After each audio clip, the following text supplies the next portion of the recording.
How about now? All right. It says that there's audio now. Um, damn it. Well, shit. That sucks. Because I said a bunch of crap and I don't think you guys heard any of it. So I guess I'll just have to start over. Let me know if can you hear me now. I hope you can hear me. Uh,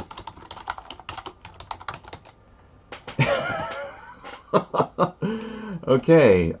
Sorry about that. That was a little embarrassing. Okay. Okay. Great. Great. Great. Anyway, so yeah, I was basically talking for like 10 minutes, and what the hell happened? I don't know. I guess something weird with the OBS just didn't have the audio set or something like that. But that's okay. Um, that's all right. That's all right. We'll just start over. Good, because then you didn't hear me embarrassingly get a phone call in the middle of my stream here. So, anyway, before we start, here's the thing that we were working on like 8 streams ago, and never finished. So I figure we can work on this for a little bit. Let me know if that looks okay. You know, that actually looks a little blurry to me. Let me see if I can't mess with the you know, focus just a little bit. There we go. That looks a little bit better right there to me. I don't know. If it looks all blurry, if it looks all blurry and you can't see it, let me know. Anyway, so QAnon says Rush isn't dead. Wow, really? Holy crap. You know, I was actually gonna devote a large segment of this stream to Rush Limbaugh later on. I mean, that's part of the reason why I decided to call this one Conservatives Were Always Assholes. But first, I want to talk about Texas. So I made a video about Texas a few days ago, a hot take video. And, you know, a couple of other events have happened. Some more things have come to light. And, you know, I wanted to kind of, you know, elaborate a little on Texas. So, but before we do that, why did I call this stream Conservatives Are Always Assholes? We're always assholes, right? So, I think what it is that, so we live in a very, you know, in an information-heavy time, right? Where you have information at the tip of your fingertips that you could, you know, things that in the past you would probably never hear about, you know, especially when it comes to news stories, you know, like back in the 80s and 70s and 80s and even most of the 90s, right? You didn't have instant access to everything that a person ever said ever, right? There really was no like equivalent of something like Twitter or even like a blog where somebody could go on, say something, and then anytime you wanted, you could go check up and see it. Usually you would have to like, you know, if a famous politician or a, you know, celebrity or something would say something, you'd either have to hear it on the news or you'd have to see it on TV or read it in a newspaper. And that took time, right? And that actually gave, I think, more time for people to formulate opinions on it, right? Whereas nowadays you can just open up Twitter and you can see the latest dumbass tweet that the you know, some person says, right? And instantly millions of people get access to that all at once, and they're all tweeting back and forth. And kind of the side effect of that is that I think what that has done is that has kind of turned off a lot of the internal filters that people used to have, number one.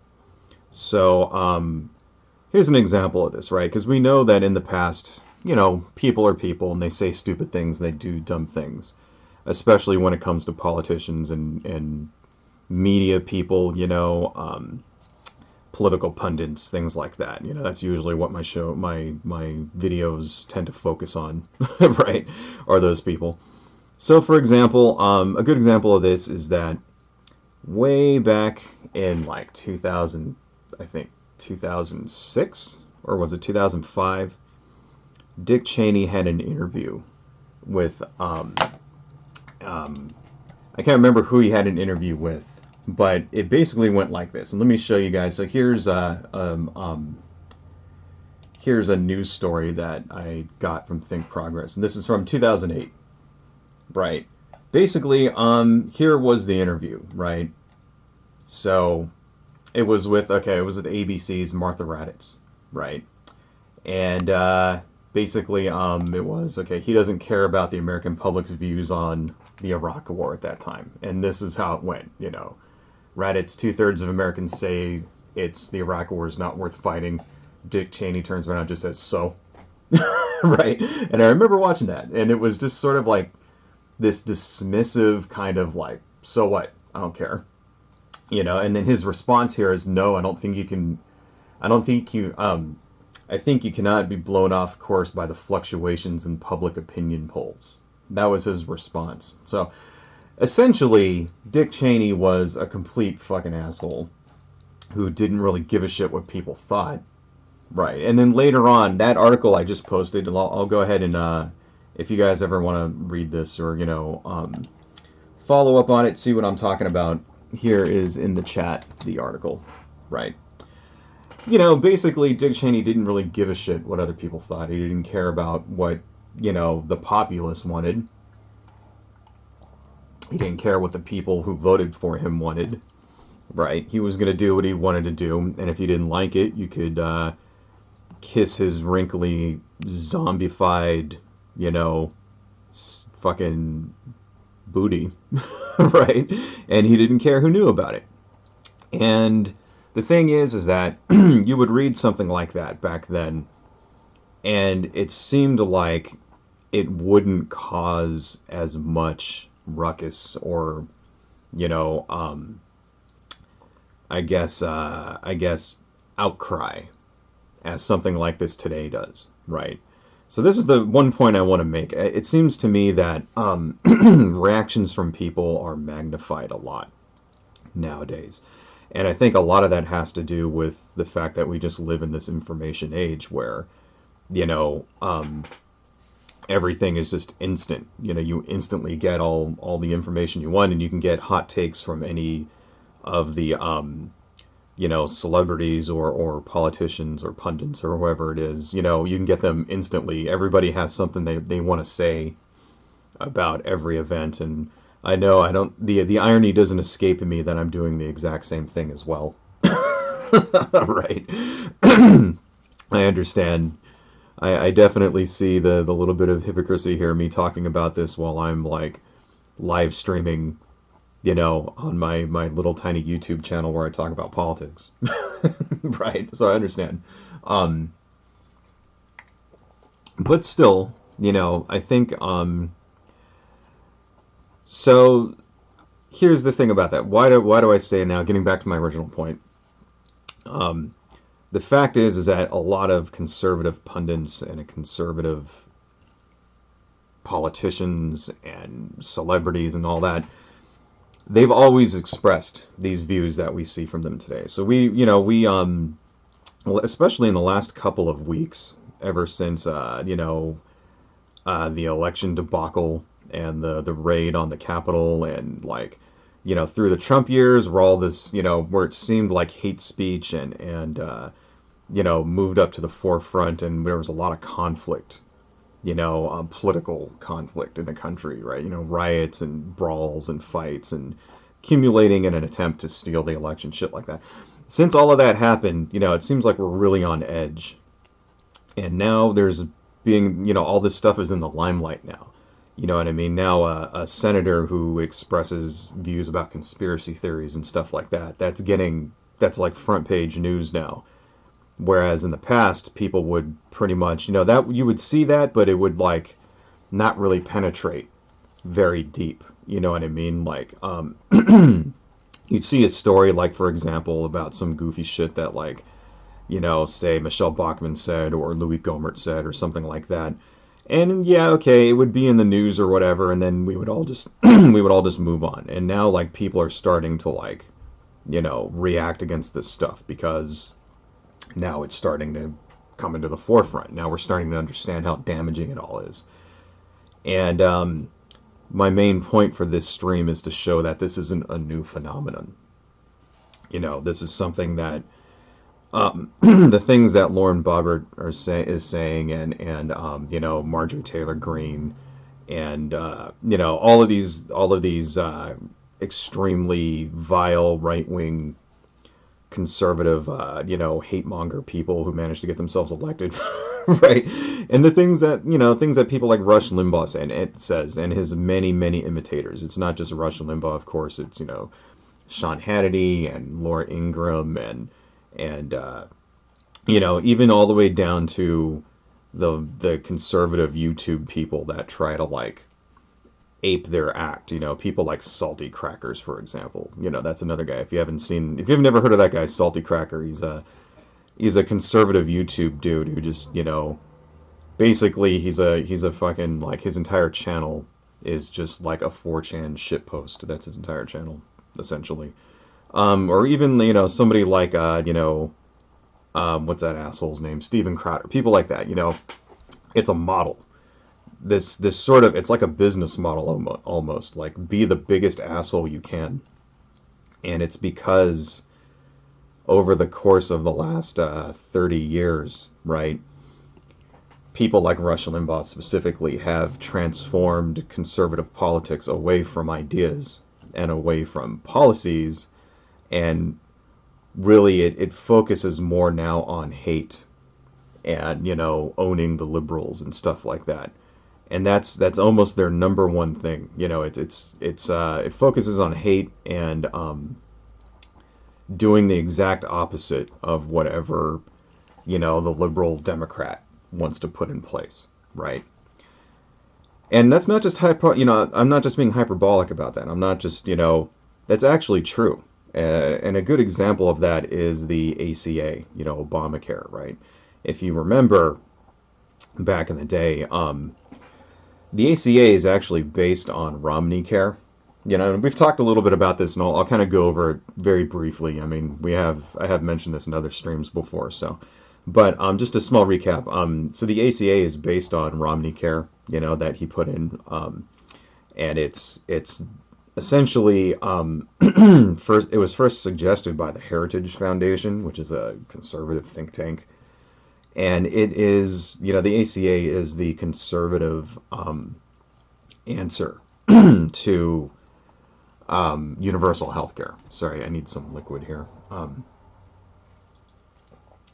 Shit. I like how, the minute I start talking, my throat gets all fucked up. Anyway, that's what the ACA is. It's the conservative answer to a universal single-payer system. You know what I mean? That's their version of it. And that's what they proposed back in the 1990s when Hillary Clinton took a stab at reforming the healthcare system, right? And there was the first time that they ever talked about putting in some kind of single payer in the United States. Of course, there was no way it was going to happen back then either. But this is what they proposed back.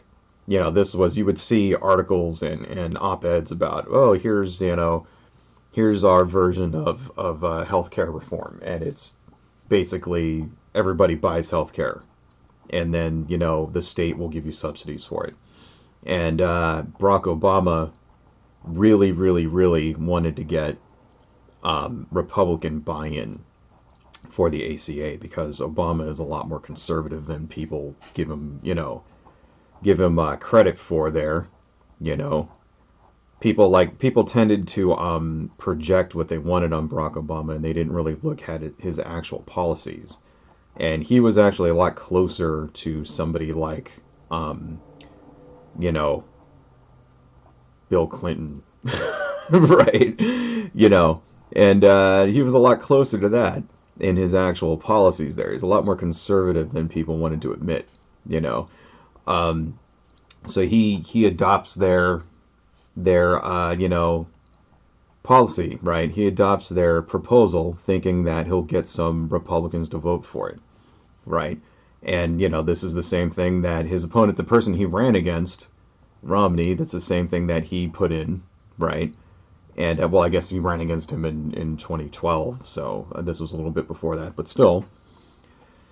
And they negotiated away lots of stuff. You know, they originally were going to have a public option. They negotiated that away with the Republicans, right, thinking that they would get some buy-in. And none of the Republicans voted for it at all, right? Zero. They got nothing. So they ended up weakening their bill, going with the version the Republicans wanted, taking out the stuff that the Republicans wanted and all that, negotiating it way down, and they didn't get shit. And it was like, you know, and here's the thing, there are conservative, you know, Democrats as well. People like, you know, what the fuck is that one guy's name that's standing in the way of stimulus checks now? I can't remember his name, but you know what I'm talking about. The conservative, there are conservative Democrats who also wanted these changes as well, and that's exactly true. But they weren't the people we were negotiating with. We were negotiating with Mitch McConnell. We were negotiating, you know, they were negotiating. I wouldn't say we, but they were negotiating with the, you know, the Republican establishment because they wanted to get buy-in from them. And the reason why they wanted to get buy-in is so that when eventually the pendulum swung back the other way and Republicans took control of the House and the Senate and all that, they wouldn't try to, you know, repeal it. They wouldn't try to repeal the ACA, which is what they tried to do, like, you know, 1,000 times.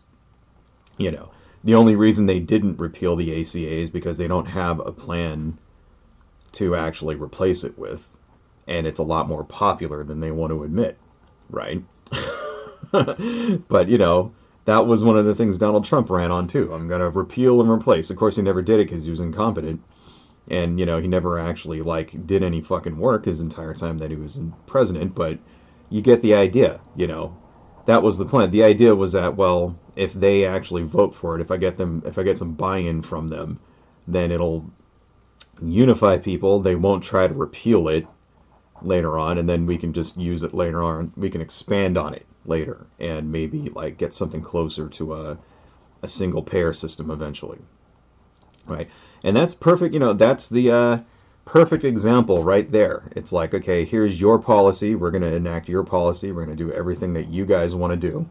You know, we're going to, you know, negotiate away the shit that we want so that it appeases you guys. And they still wouldn't go for it. And they wouldn't go for it because it was a policy win for a Democrat.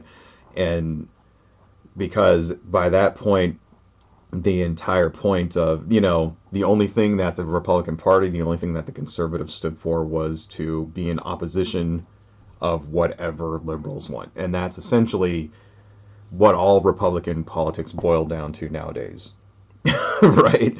There you go. And it's even more apparent now, you know, when there's things like things that are badly needed, you know, things like, you know, and, you know, this was only, what, 6 years ago that this happened, right? 2014, you know, maybe a little bit before that, maybe 2012. Wasn't that long ago. It's not like this is ancient fucking history, okay? And yeah, a lot of shit has changed in that amount of time, you know, through the Trump era, and now especially with the pandemics and you know, environmental degradation and natural disasters ramping up every week and shit like that. A lot of stuff has changed, but it seems like that dynamic is still holding very solid, you know, to the point where the conservatives will vote against their own best interest in order to deny Democrats a policy win, you know. I don't see that happening on the other side. And so that's what I mean when I say Republicans are assholes. Right? They were always assholes. They were, not only do they do and they say vile things, right, on purpose, because, you know, that's what their base wants. They've trained their base, you know, to basically just express the actual exact opposite of whatever their opposition wants.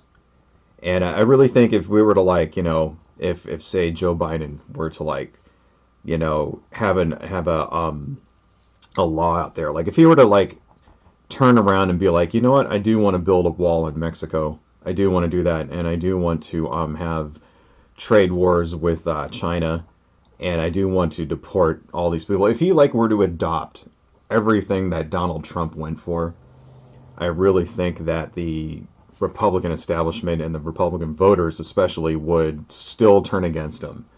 And then they would like suddenly start supporting progressive shit. Right? I really think that's what would happen. In fact, maybe he ought to do that.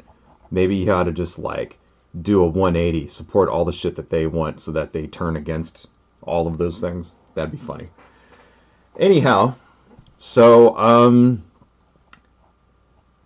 that's kind of like was my intro there. Now I want to talk a little bit about what's going on in Texas, right? Because, that's kind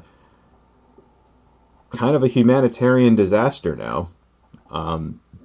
It's funny how, how often those things seem to be happening nowadays. Let's start something down in this corner. This big corner is all empty. It's funny how often we seem to be seeing natural disasters like this. Seems like things that would only happen once a year, maybe if not once a year, maybe like once like in a while, once in a decade. Like seems like those things are happening like constantly now. Like we would get a storm like this maybe once every 10 years, and now it's like every year there's a huge storm. If you remember, like not that long ago, what was it, 2015, there was the Snowmageddon. You remember that? The entire like Midwest was just like buried in blizzards for like 3 weeks and shit like that. When things are not freezing, they're burning down, especially on the West Coast. That's already something that's happening every fucking year. Massive wildfires all over the country. I bet you pretty soon it's not only going to be on the West Coast, it's going to start happening on the East Coast too. It's going to start happening everywhere. It already, we're not even talking about other countries, Australia, like, suffered incredibly damaging wildfires over 2020. It's horrible, It's almost like, gee, the climate is changing, wouldn't you say? It's almost like, all of that carbon we're emitting into the atmosphere is having a detrimental effect. I wonder why. Anyway, so, yeah. The latest expression of global climate change is massive ice storms that have covered Texas and completely brought Texas to a standstill. And now, it's been roughly a week. I think we started hearing about this on Monday. Today is Saturday. People are starting to get their power back, so it's starting to, I don't know if it's completely over with, but it is starting to kind of come back to normal.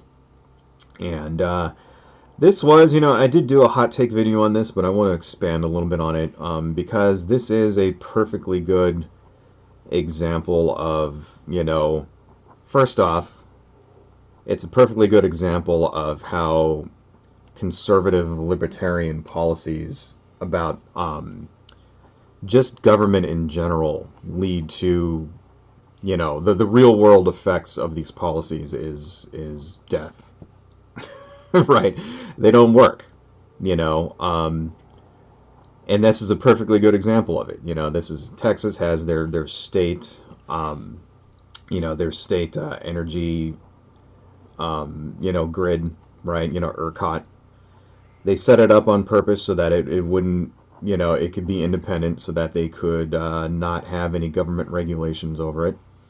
And then, lo and behold, it fails precisely because of the reasons why that they did this. The reasons that they set this up for is what caused it to fail, essentially.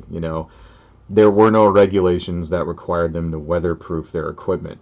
So it's like, yeah, their wind turbines froze up, right?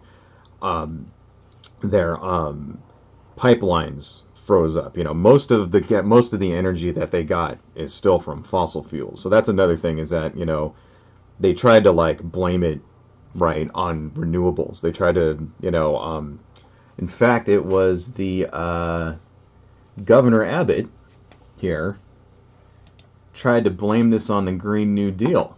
You know, here's an actual video from him. Let me just pause that. Pause, you piece of shit. All right. And let me turn on my monitor. And then here goes Governor Abbott talking about how the Green New Deal and renewables is what caused the big freeze and blackouts and things. Right? Let me just put on my headphones here. What good is it? Can you guys hear Sean, that? this shows how the Green New Deal would be a deadly deal for the United States Let me turn that down a little bit. Texas is blessed with multiple sources of energy, such as natural gas and oil and nuclear, as well as solar and wind. But you saw from what Trace said, and that is our wind and our solar got shut down, and they were collectively more than 10% of our power grid. And so, first off, he just lied right there. Okay, so this is Governor Abbott. You know, he just blamed all of the shutdown here on renewables in Texas, right? And he said, okay, well, solar and wind accounts to 10%. Well, that, you know, what about the remaining 90% there? Okay, so even if, you know, even if that were true, which it really isn't, because actually wind output for this during this period actually went up. Okay, so like, you know, yeah, some of their you know, wind turbines froze, but I don't know how they could, you know, all freeze and then you could still get more energy out of them than they, you know, that doesn't seem to make any sense. So somebody's lying here, and it's Governor Abbott. You know, the real reason why this all died there in Texas is because they get the majority of their energy from fossil fuels still, right? And they didn't insulate their pipelines, in particular natural gas. They didn't properly insulate the natural gas pipelines, and the pipelines froze. And this is, you know, this is an example of a conservative being an asshole right here. He goes on national TV, right, and lies about the reason why his state is crippled right now, you know, and it's because the Green New Deal.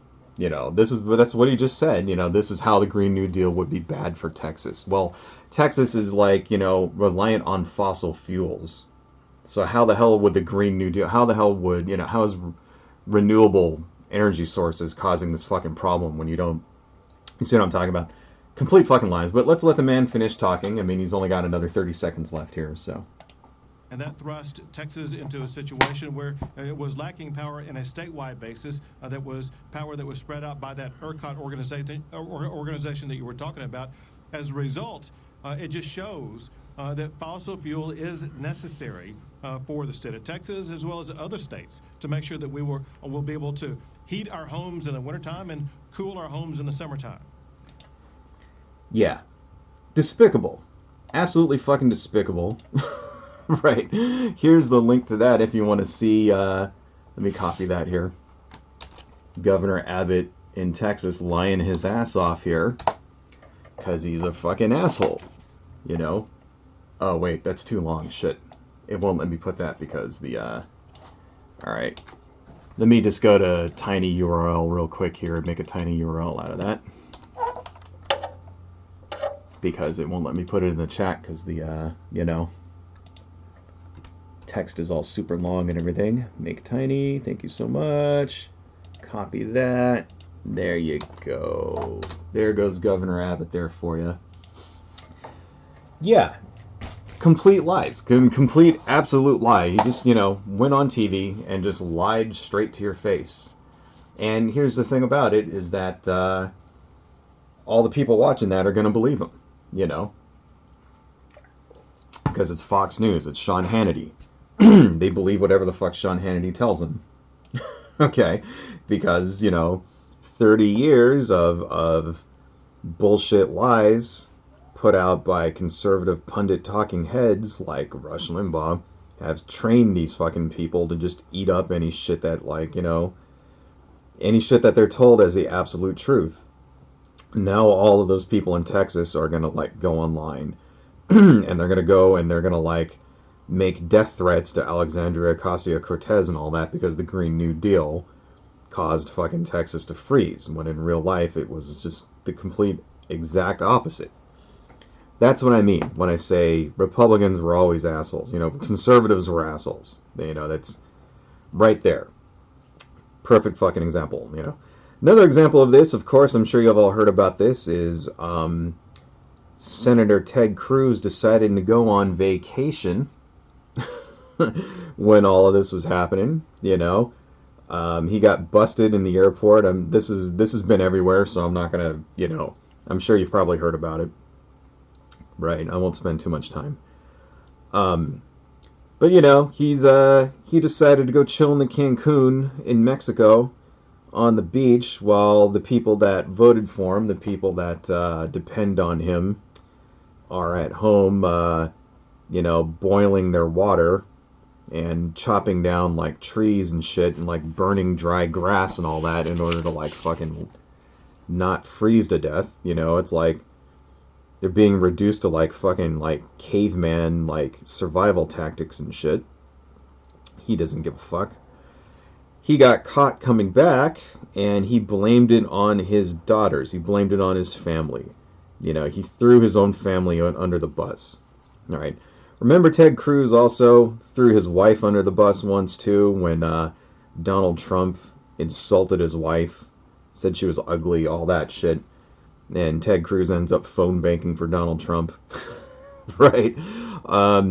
Remember when Donald Trump, like, accused Ted Cruz's father of being involved in the Kennedy assassination? You know? And Ted Cruz just completely, like, you know, I mean, here's the thing, right? If you had a guy who was your rival at your job, who talked shit about your family, talked shit about your wife, about your father, and all that, would you bust your ass working for him? You know? No. I wouldn't. Even if my job was on the line. Fuck it, I get a new job. Right? No, you know, there's certain things that go over the line. Right? And apparently Ted Cruz has shown us that that line does not include, you know, insulting his family members, especially his wife and his father. That line does not include throwing his own children under the bus if it, like, gets him out of hot water with his constituents. And it will. And that's the shitty thing. You know, I went on Twitter, and I should have saved it, but there are tweets there where people are like, that's okay, Ted. You know, we understand. There's nothing you could do about it. Right? We understand that you physically being in Texas isn't going to help anyone. Well, you know what Beto O'Rourke was doing when all of this, during this last week, was happening, right? Beto O'Rourke, he was the guy that actually ran against Ted Cruz, and Ted Cruz beat him, you know? He was out there organizing wellness checks for seniors. So, you know, making phone calls, getting people to go out, check up on senior citizens to make sure that, you know, they weren't freezing to death. That's what he was fucking doing. You know what AOC was doing? She was raising money for relief efforts in Texas. In fact, she raised over $1 million, right? AOC doesn't even represent Texas. She's from New York, right? She doesn't even, like, that's not even her state, for crying out loud. Okay? So she owes nothing, you know, she gets no benefit from this. No, the people in Texas aren't going to fucking vote for her, right? So it's like, why did she do it? You know, because she's a good fucking person, right? Because she sees people in need, right? She understands that these people in Texas, right, despise AOC. They despise people like her, right? They think AOC is a baby-stealing Satan worshiper, right? But, you know, she went out to help these people because there are people in need, and she's a good fucking person. You know what I mean? She's not an asshole. Like fucking Ted Cruz, you know? And that's another perfectly good fucking example, you know, of what I'm talking about here. It's like, you know, people fucking needed his ass. And there's plenty of things that Ted Cruz could have done. You know, Ted Cruz is a senator, right? He could be organizing, like, you know, the FEMA response for this, right? He could be out there, you know, he's a powerful, influential person, okay? He could be, like, getting on the news right now saying to, like, Biden, hey, get the Army Corps of Engineers out there, right? unfreeze, and get them to like, fix our fucking grid, right? Our energy grid, because people are fucking starving. Apparently there's like lines at restaurants and stuff there because people can't get any food because all the food's gone, from grocery stores. So it's like there'll be a McDonald's that has power and there'll be like a line for like a mile, people waiting in line to get McDonald's because like people haven't eaten in like days in Texas. Like this is shit that you see in like, this is something that we would see in like Africa or like Southeast Asia or something. Like I remember growing up, we would hear about like earthquakes in Mexico or South America, and it would be like, 3,500 people died in this earthquake. And I remember thinking to myself, like, God damn, and this would be like, when I was in like junior high school or some shit. And I remember thinking to myself, like, God damn, how does so many people die in an earthquake? Because, I live in, Los Angeles, and there's earthquakes here all the time. Nobody, there'll be an earthquake, even if a really big one, like in 1994 happens, fucking 7 point whatever earthquake. Nobody dies during it. Buildings don't fucking collapse, shit like that, right? There isn't like, 10,000 people don't die in an earthquake. And I remember thinking about, like, how does all that happen, How does all these things happen? And what do people do about it, And now this reminds me of that now, The reaction that we're getting from people like Ted Cruz and Governor Abbott there reminds me of how I thought, back then. It's like, wow, now we're starting to see disasters of that scale here in the United States. And yeah, like millions of people aren't dying, but, 10,000 people didn't die during this, but how long until they start? And, it's going to be because the people that represent them don't fucking give a shit about them. Right? They don't care. Like, do you think that the power grid in Texas is going to be modernized now? Probably not. They'll probably if they do it, it'll be the federal government that pays for it. That's my prediction. My prediction right now out of this is that Texas is going to get federal dollars to update their power grid. Their independently owned, nationalized power grid that's not attached to the rest of the country, so that they specifically did not have to spend money on modernizing it. Pretty sure I'm giving that a 90% chance that there will be a bill that goes through Congress to give federal dollars to Texas in order to modernize their power grid. Just watch. But anyway, Ted Cruz, of course, isn't the only asshole. This was another real famous thing that happened over the last couple of days. This here is Tim Boyd. Let me just turn on my monitor here again. This here is Tim Boyd from the mayor of Colorado City. And this is what he had to say about people asking for help. Right. Colorado City in Texas. Tim Boyd. Let me hurt some feelings while I have a minute. Double exclamation points.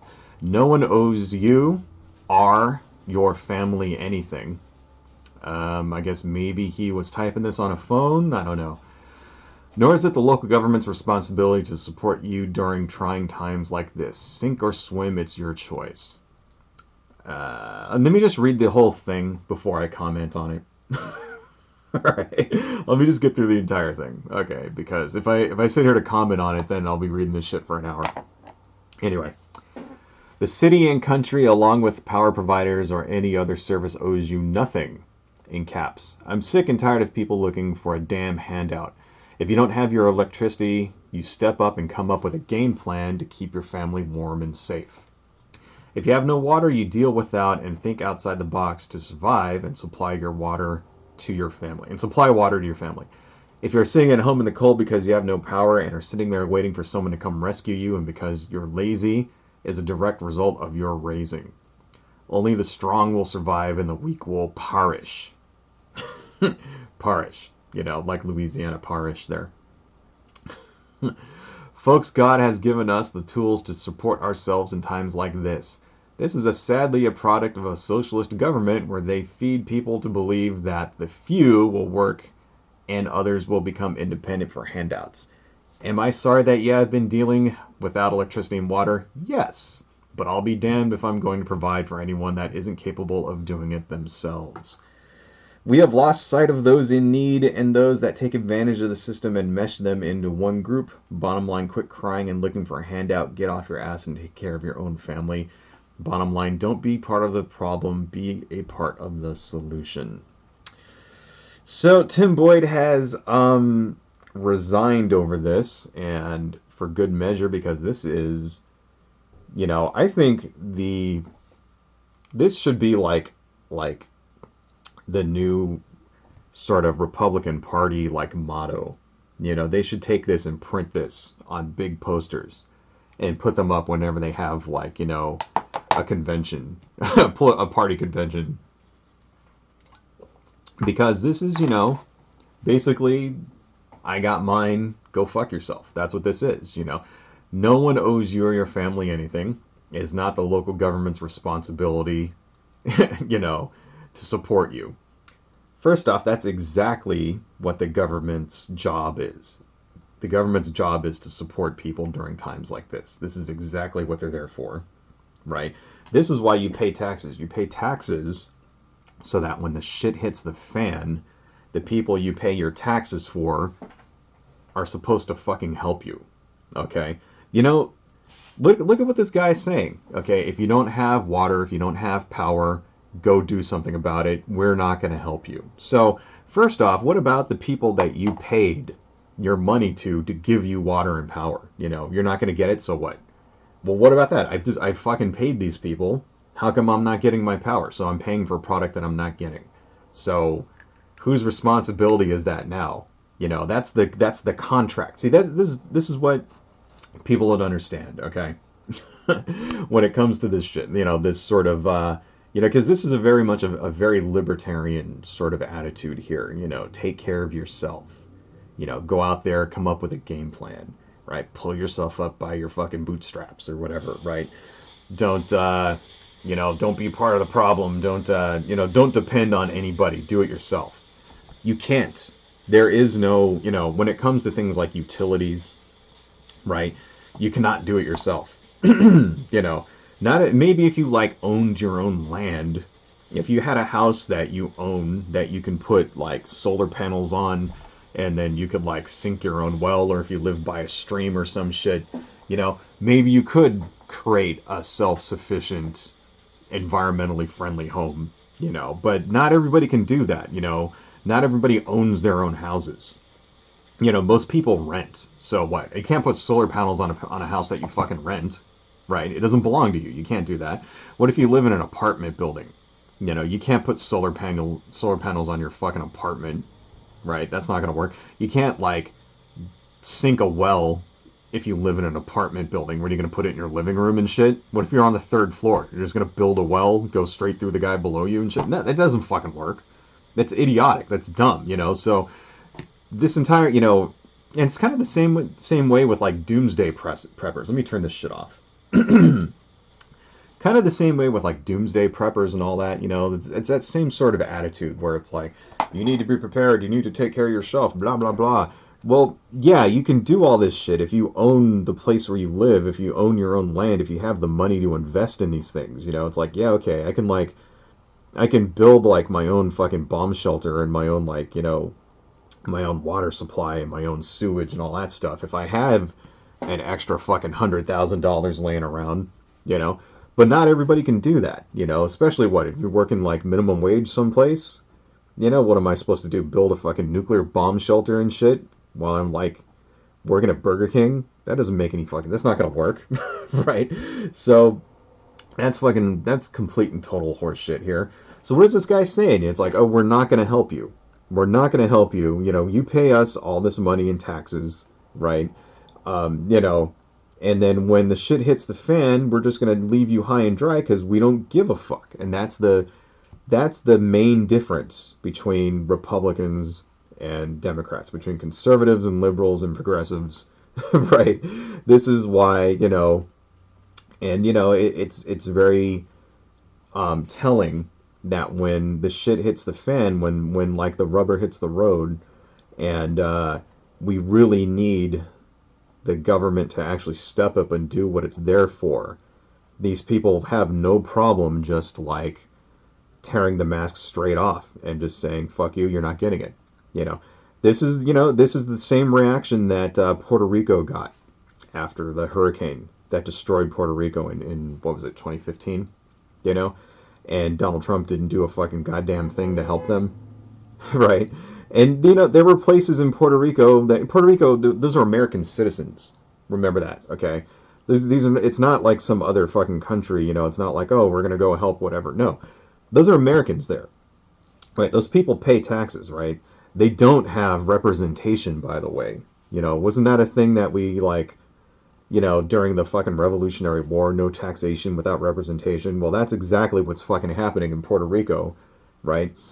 And, you know, when the chips were down, when they needed help, you know, when they needed the government to fulfill their part of the fucking social contract, right? The government didn't step in because Donald Trump doesn't give a shit about people. Because conservatives don't care about people. Because conservatives are assholes, right? You know, so do you think that, for example, say if this were to happen, you know, here's the thing about this, okay? Let me just kind of put some caveats here. If this were to happen right now, so right now, right, for example, Joe Biden is sending FEMA out to Texas to like help people and stuff, right? If this happened during the Trump years, do you think Donald Trump would ignore Texas? No. No. He would do the same thing. He would send plenty of, you know, he'd send federal aid to go help Texas. Of course he would. Why, though?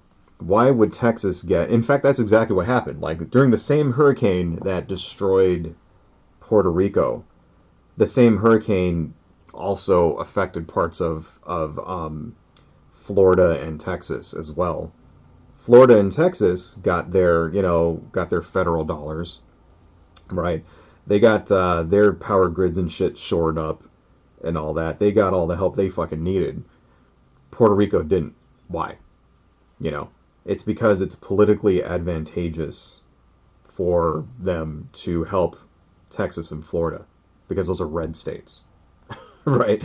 That's why they got help. That's why Puerto Rico didn't get any help, because Puerto Rico didn't help Donald Trump at all politically. You know, people in Puerto Rico can't vote for the president, which is bullshit because Puerto Rico is not a state, number one. You know, it's the same reason why when California had those massive wildfires in 2018, where entire fucking towns burned down. You know, what was the name of that town? I think it was like Paradise or some shit like that. I can't remember. One of the towns completely burned down in Northern California, right? That was the year I had to fucking evacuate because of the goddamn fires, right? Donald Trump goes on Twitter and insults California while that was happening. You know, starts insulting people because California was a blue state that didn't vote for him. You know what I mean? And we ended up not getting the same amount of federal dollars to help clean all this shit up. But Texas did. You know, Texas didn't vote for Joe Biden. Is he refusing federal aid to go help them? Right? No. He's sending out FEMA there, right? He's coordinating, you know, those people are going to get help. They're going to get emergency supplies, right? And, you know, and he's doing it not because it helps him politically, you know. Well, I guess it does make him look good, but he's doing it because that's the job of the federal government. That's what the job is. The federal government is supposed to do. You know, the government is supposed to help you when there are disasters like this, during trying times. That's exactly what they're there for. Because you can't do it yourself.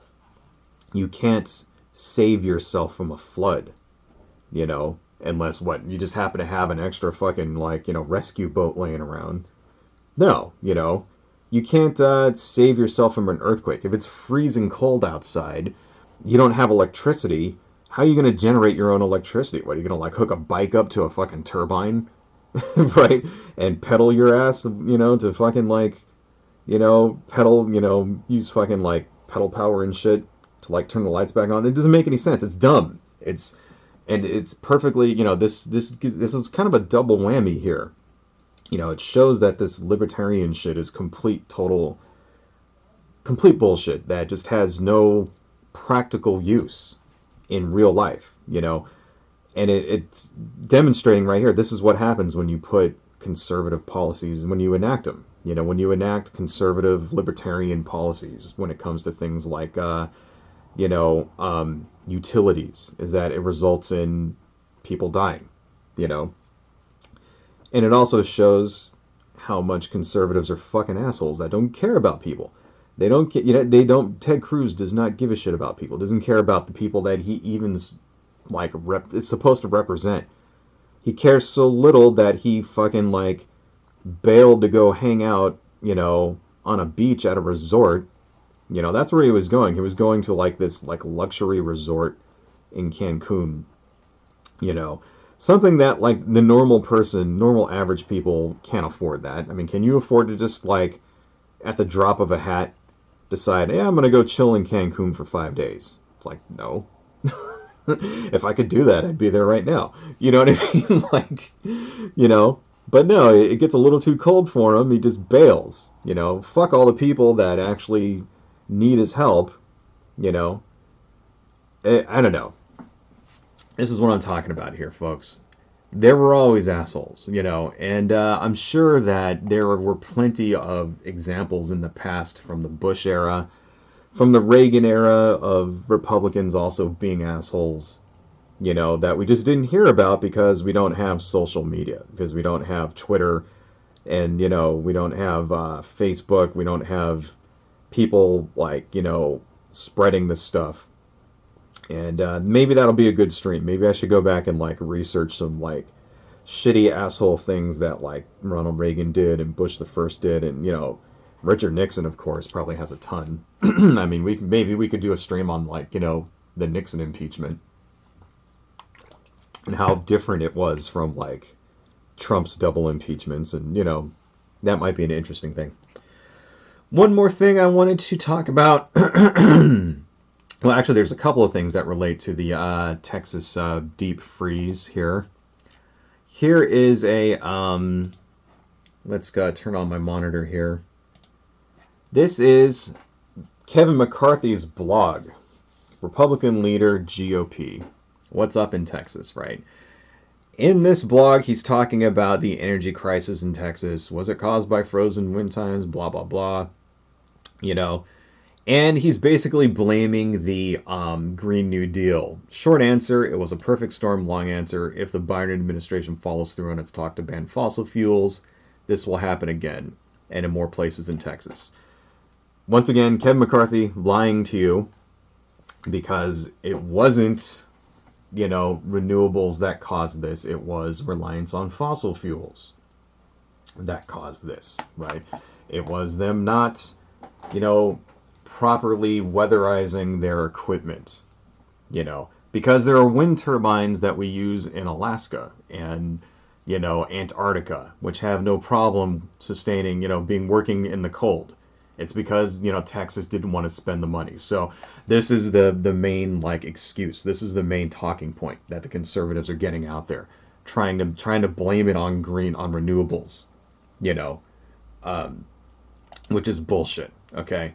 And then there's a nice little quote from, I'll put this down here if you guys want to read through this too, because it's always good to see, what your enemies are talking about. But there's one little quote down here that also made the news down here, which I think we should talk about here. This is from former Governor Rick Perry, right? He's not the governor now. He was the former governor. Talking about Texas. Texas would be without electricity for longer than 3 days to keep the federal government out of their business, Governor Perry said. Partly rhetorically. Try not to let whatever the crisis of the day is take your eye off having a resilient grid that keeps America safe personally, economically, and strategically. But see, Texas doesn't have a resilient grid. Texas doesn't have a resilient grid because they rely on fossil fuels. They rely on fossil fuels and they refuse to modernize. It's they're basically completely ignoring the problem, and trying to tell us that the actual problem is, you know, that they're trying to tell us that it's the exact opposite of what's really happening. And this is kind of the pattern that you get from conservatives and Republicans all the time. You know, they always do shit like this. You know, let's turn that shit off before that fucking gives me a headache. You know, they try to tell you the exact opposite of reality. It's not global, you know, oh, all these disasters and things, it's not because of global climate change. That's not what's causing it. It's because we don't have enough, you know, reliance on fossil fuels, blah, blah, blah. It's the complete opposite of reality. And you get this all the time, you know. We're seeing the same thing, for example, when it comes to the pandemic. You know, people, you know, Marjorie Taylor Greene goes up in front of Congress and rants and raves for 15 minutes about how the economy's so shitty and how businesses are closing down and all that. And it's because of the mask mandates are causing all of these problems. And, you know, masks actually cause cancer. That was another one I just saw on YouTube. I guess there's this channel called The Transformed Wife, you know, which is like this sort of bullshit trad wife channel where they get up and they, you know, they use traditional Christian moral, you know, moral values to like fuck up young women's lives. Right? You know, the trad wife on YouTube just got up, made a video about how, you know, how fucking masks are like giving people cancer, which is bullshit. Complete bullshit. You know, it's like, it's blaming the opposite for, you know, it's trying to just basically, I don't know, it's like an alternate reality almost with these people, you know. What's that saying? Reality has a liberal bias. Anyway.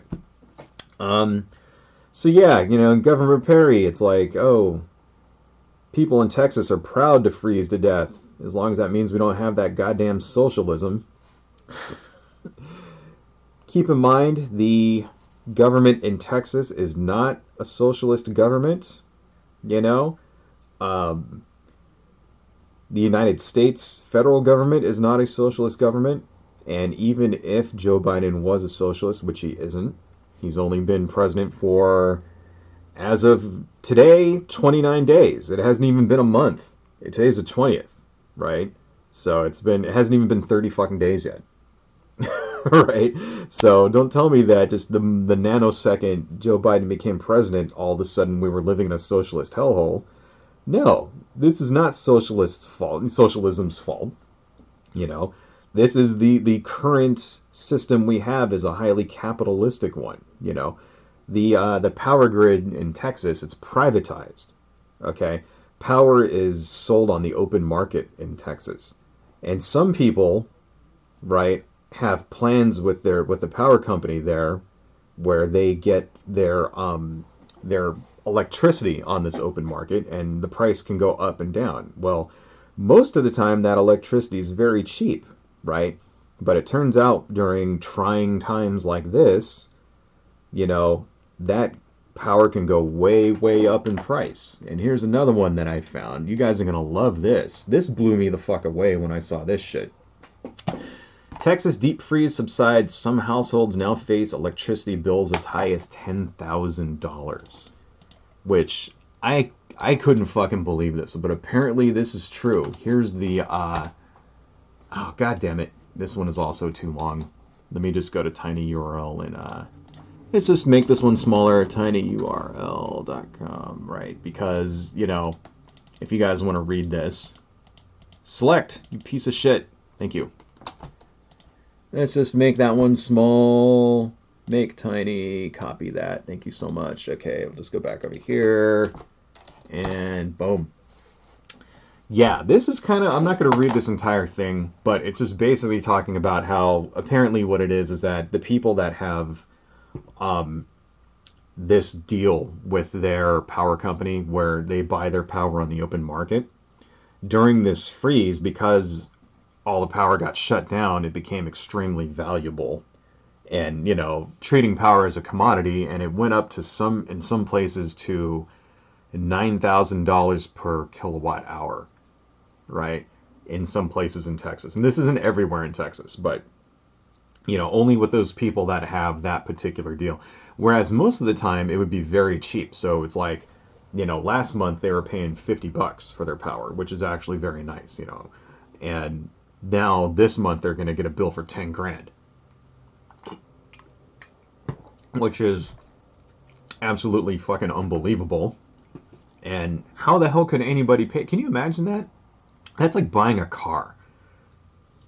Can you imagine that next month your power bill comes in? Like you get your bills and you're like, okay, here's my internet bill, that's $60. Okay, here's my my cell phone bill. Okay, that's like $100, or whatever you pay. And then here's my power bill. Oh, it's $10,000. I wouldn't pay that shit. Would you pay it? Fuck that. No, I wouldn't pay it at all. I'd be like, turn my power off. I don't care. I'll move. I don't give a fuck. Seriously, like. But here's the thing, you have to. You have to pay it. It's too late. You made that deal, and that article is actually very telling. It's like people are putting this on credit cards. Can you imagine that shit? And it's for like, a couple of days of power. It wasn't even the whole month. It was a couple of days of electricity. Now it means that you have a car payment that you have to pay off. That's like buying a car. And it's going to be like $3 to $500 a month for like 5 years, right? Just for like 3 days of fucking having electricity. And it's not like you could just not use the electricity. What are you going to do? Freeze to death? It's unbelievable. I couldn't pay it either. Yeah, well, actually, I do have the money, but I wouldn't pay it. I'll put it that way. Like, I would refuse to pay that. I'd be like, fuck this shit. This is like, there has to be a law against that somewhere. Some kind of like anti-gouging kind of law out there, because that's highway robbery. It's like wrong. You know what I mean? It's kind of like if you were to go to a place, let's say that you went to a town where their water supply was poisoned, like Flint, Michigan, for example, and then you were selling clean water for like $100 a bottle. That sort of like price gouging kind of thing. I'm sure there are laws against it. Maybe there aren't laws against that in Texas. That's another thing. So Texas doesn't really have all the same regulations that we have here. I've heard that owning a house in Texas is like, since there's no regulations, you'll buy your house and then like you'll find out your foundation is like fucked. And stuff like that, and there's nothing you could do about it because there's no regulations for there, no home inspectors, nothing like that. Things that, like, say in California, for example, if someone were to sell you a house like that, with a screwed up foundation or something, they would be liable to fix that. And it's like, well, not in Texas because there's no regulations against it. And this is, this shows what regulations are good for. Number one, they're there to protect people. You know what I mean? Like, there's a reason why you have building codes, and there's a reason why you have laws determining, like, your equipment when it comes to the power grid, or like even like say for example, like a good example of this is the Deepwater Horizon BP oil spill, right, back in the day, right? If you remember that back in like what was it, 2015, the DP oil spill that. There was this underwater drilling thing that like exploded and like caused this major, huge, gigantic oil spill that like totally crippled the fishing industry in off of Louisiana for like 5 years. And if you remember, it turned out the reason why the DP oil spill actually happened is because they didn't have proper their equipment. There was a regulation that's saying that their equipment had to have proper safety protocols on it. But since they were in international waters, they didn't have to follow these safety protocols. And that's why this particular drill like failed, right? Because they didn't follow it because they didn't have to, because the United States can't enforce shit that's not within its own waters. But lo and behold, their oil drill explodes, then it doesn't matter. It's like disasters don't follow borders, right? And it's kind of unbelievable. It's like No matter how many examples of this that we come up with, though, that's the thing, is these people are not going to change their minds, you know. Rick Perry is correct when he gets up there and says, I think Texans would, you know, would suffer and freeze to death for 3 days instead of having regulations. He's correct. There are people in Texas that would actually do that, you know. Lewis the Hedgehog, there was a sonic switch. Yeah, thanks. That's exactly what it was. Sorry, I couldn't remember. But yeah, it would have cost a seventh of the cost of the cleanup. You're exactly right.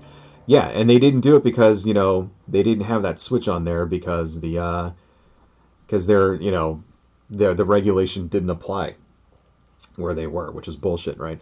But anyway, yeah, but Luke Perry is correct. I mean, Luke Perry, what's his name? Governor Perry, Rick Perry, Luke Perry.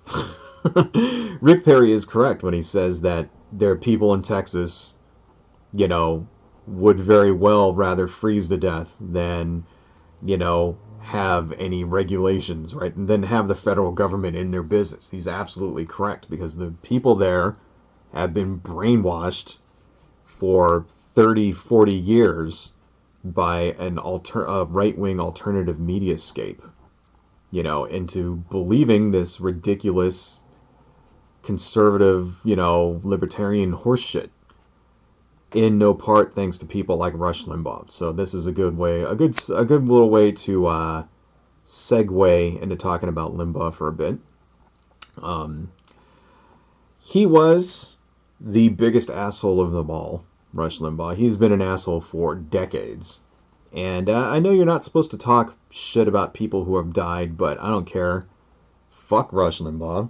I'm glad the motherfucker's dead. Right? I don't care, you know. I don't care. And I'm sure he has family that, you know, are sad about him. And everybody does, you know. There's always people that love you.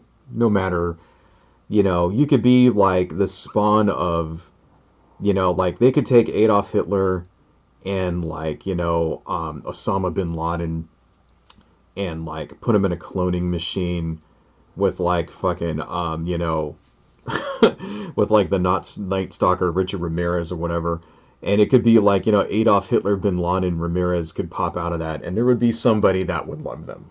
You know what I mean? Everybody has relatives. Everybody has friends and family, even if you are a vile piece of total human shit.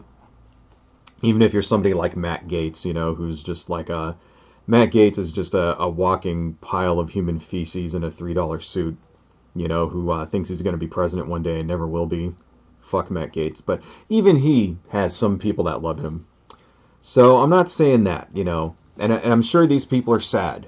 You know, the people that loved Rush Limbaugh are sad. You know, his family, his friends, his daughters, or, you know, children, blah, blah, blah, right? That's true. You know, I feel bad for those people.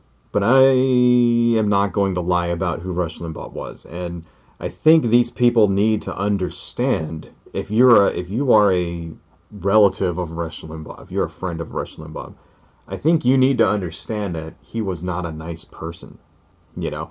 And there's a reason why the hashtag rest in piss was trending the day that he died, right? There's a reason for that. It's because, you know, he made a living out of antagonizing people and dividing people, you know. That's, and it's one thing, okay, if you're like, say, you know, a white supremacist piece of garbage, somebody like, say, you know, Jared Taylor, you know, if you're a guy like that, or David Duke or something, you know, this is your, like it's worse. Like, if you just advocate for hate and stuff like that, it seems to me that it's even worse if this is how you make your living doing it. If it's your career to, you know, your career to spread hate and lies like that, that's even worse than being one of the guys who does it. You know what I mean? Like you can look at, like, say, any sort of like right-wing lunatic, you know, at a protest, you know, it's like a Proud Boy or a QAnon guy or a 3% or something like that. You can look at one of those guys and be like, okay, that guy's a moron. You know, he's a moron. He's spreading hate. He's actually going out there beating people, shit like that. But to me, it's almost worse to be the guy pulling the strings.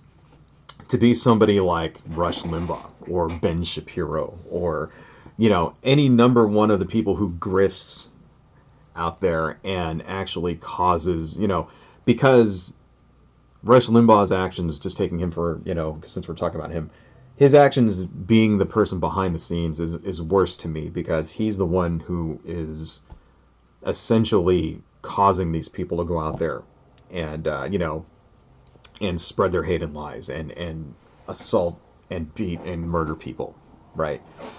He was the intellectual foundation for a lot of the shit that these people believe. And it was a lot of it, Essentially, this guy would say something, and whether or not he actually came up with it or not, most of the time he probably didn't. Most of the time he was just sort of reading where the wind was blowing, and then he would repeat stuff that's already out there, especially in the internet age, because you got to remember Rush Limbaugh predates the internet, right? But still, that doesn't change the fact that people would hear shit on Rush Limbaugh, and then the next day you'd be seeing it online. You'd see memes about it. He would say something, and then that would be the talking point, right? That you would even see it on Fox News. It would be all over Twitter, shit like that. It was kind of uncanny, and that's what happens when you have a radio show that reaches 20 to 50 million people every single day. People think that, okay, people think that, say Ben Shapiro, has a Twitter feed with, however many million people watch his Twitter feed or something like that, right? It's like, okay, Ben Shapiro can tweet something and it can reach, I don't know, let's just say how many? Let's say 30 million people or something like that. Or, the president, fucking, Trump had 70 million people on his Twitter, account before he got banned, right? Of course, a large number of those people are bots, right? A large number of those people are bots, and a large number of those people were following him because they hated him, right? But, he could tweet something and then, it would reach a large number of people every day, right? And that's true. But that's kind of like, Limbaugh was different. Limbaugh had a radio show where, a consistent 20 million people would tune in every single day. And it wasn't just a tweet. It wasn't just one little sentence that he would say. He would his radio show was like 3 hours long, every day. There's like a Sirius channel. Well, all it is Rush Limbaugh 24/7. This guy had a major fucking following, which I think the closest person to him on the right, at least, is Ben Shapiro nowadays. Ben Shapiro has like a ridiculous number of followers. He's kind of inherited Rush's mantle, So, fuck Ben Shapiro. Ben Shapiro's an idiot. But anyway, maybe we should talk about him some more. Maybe we should do a show about Ben Shapiro. So yeah, and the thing about Limbaugh is that it wasn't just it was like for decades. The word feminazi, he coined that term. All right, that's where that comes from. Feminazi was something Rush Limbaugh came up with. He really, really seemed to not like feminists at all. He really hated, really hated women, right? He was extremely racist, like a lot. Let me see here. I have some notes here. So one time a caller called into Rush Limbaugh's show and compared Obama to a monkey, Curious George, and Limbaugh laughed at that. And then later on apologized and lied, saying that he wasn't familiar with the character of Curious George. That's a lie. All right, Curious George has been around for fucking, ever. Since the fucking 60s. Obviously Rush Limbaugh knew who Curious fucking George was. He was lying. He had a segment, a recurring segment called Barack the Magic Negro. Right? That's not a joke. He actually had that shit on his show, and it was like a song to the song to the tune of Puff the Magic Dragon, you know, but come on, Brock the Magic Negro. I'd play it, but YouTube would probably kill my stream here. And this is where he would basically play this song and then talk shit about Barack Obama for, you know, that was his segment. I mean, talk about fucking racist. I mean, come on, man. You know, birtherism pretty much spread because of Rush Limbaugh, you know. That really wasn't a thing until, you know, he didn't come up with birtherism, but he spread it for sure. It gained legs because of him, and that was a lot of, you know, a lot of the stuff like that would be things that he wouldn't actually come up with, but once people started talking about it on his show, all of a sudden you would see it everywhere. You'd see it on all the... It was sort of like a gateway to the mainstream, was Rush Limbaugh. So, like, crazy shit would start on some blog somewhere, you know, or on the Drudge Report or something like that. And then it would get picked up by Rush Limbaugh, and then the next day you'd see it on Fox News, and then it would reach, you know, it would reach 100 million people after that. So, yeah, you know, this is a guy that made his living spreading lies to people. Really hated that. We talked about feminazis. There was Sandra Fluke. I don't know if you guys have heard about that. That was another controversial thing. Sandra Fluke was a student who testified in front of Congress about how it was necessary for the ACA to cover birth control.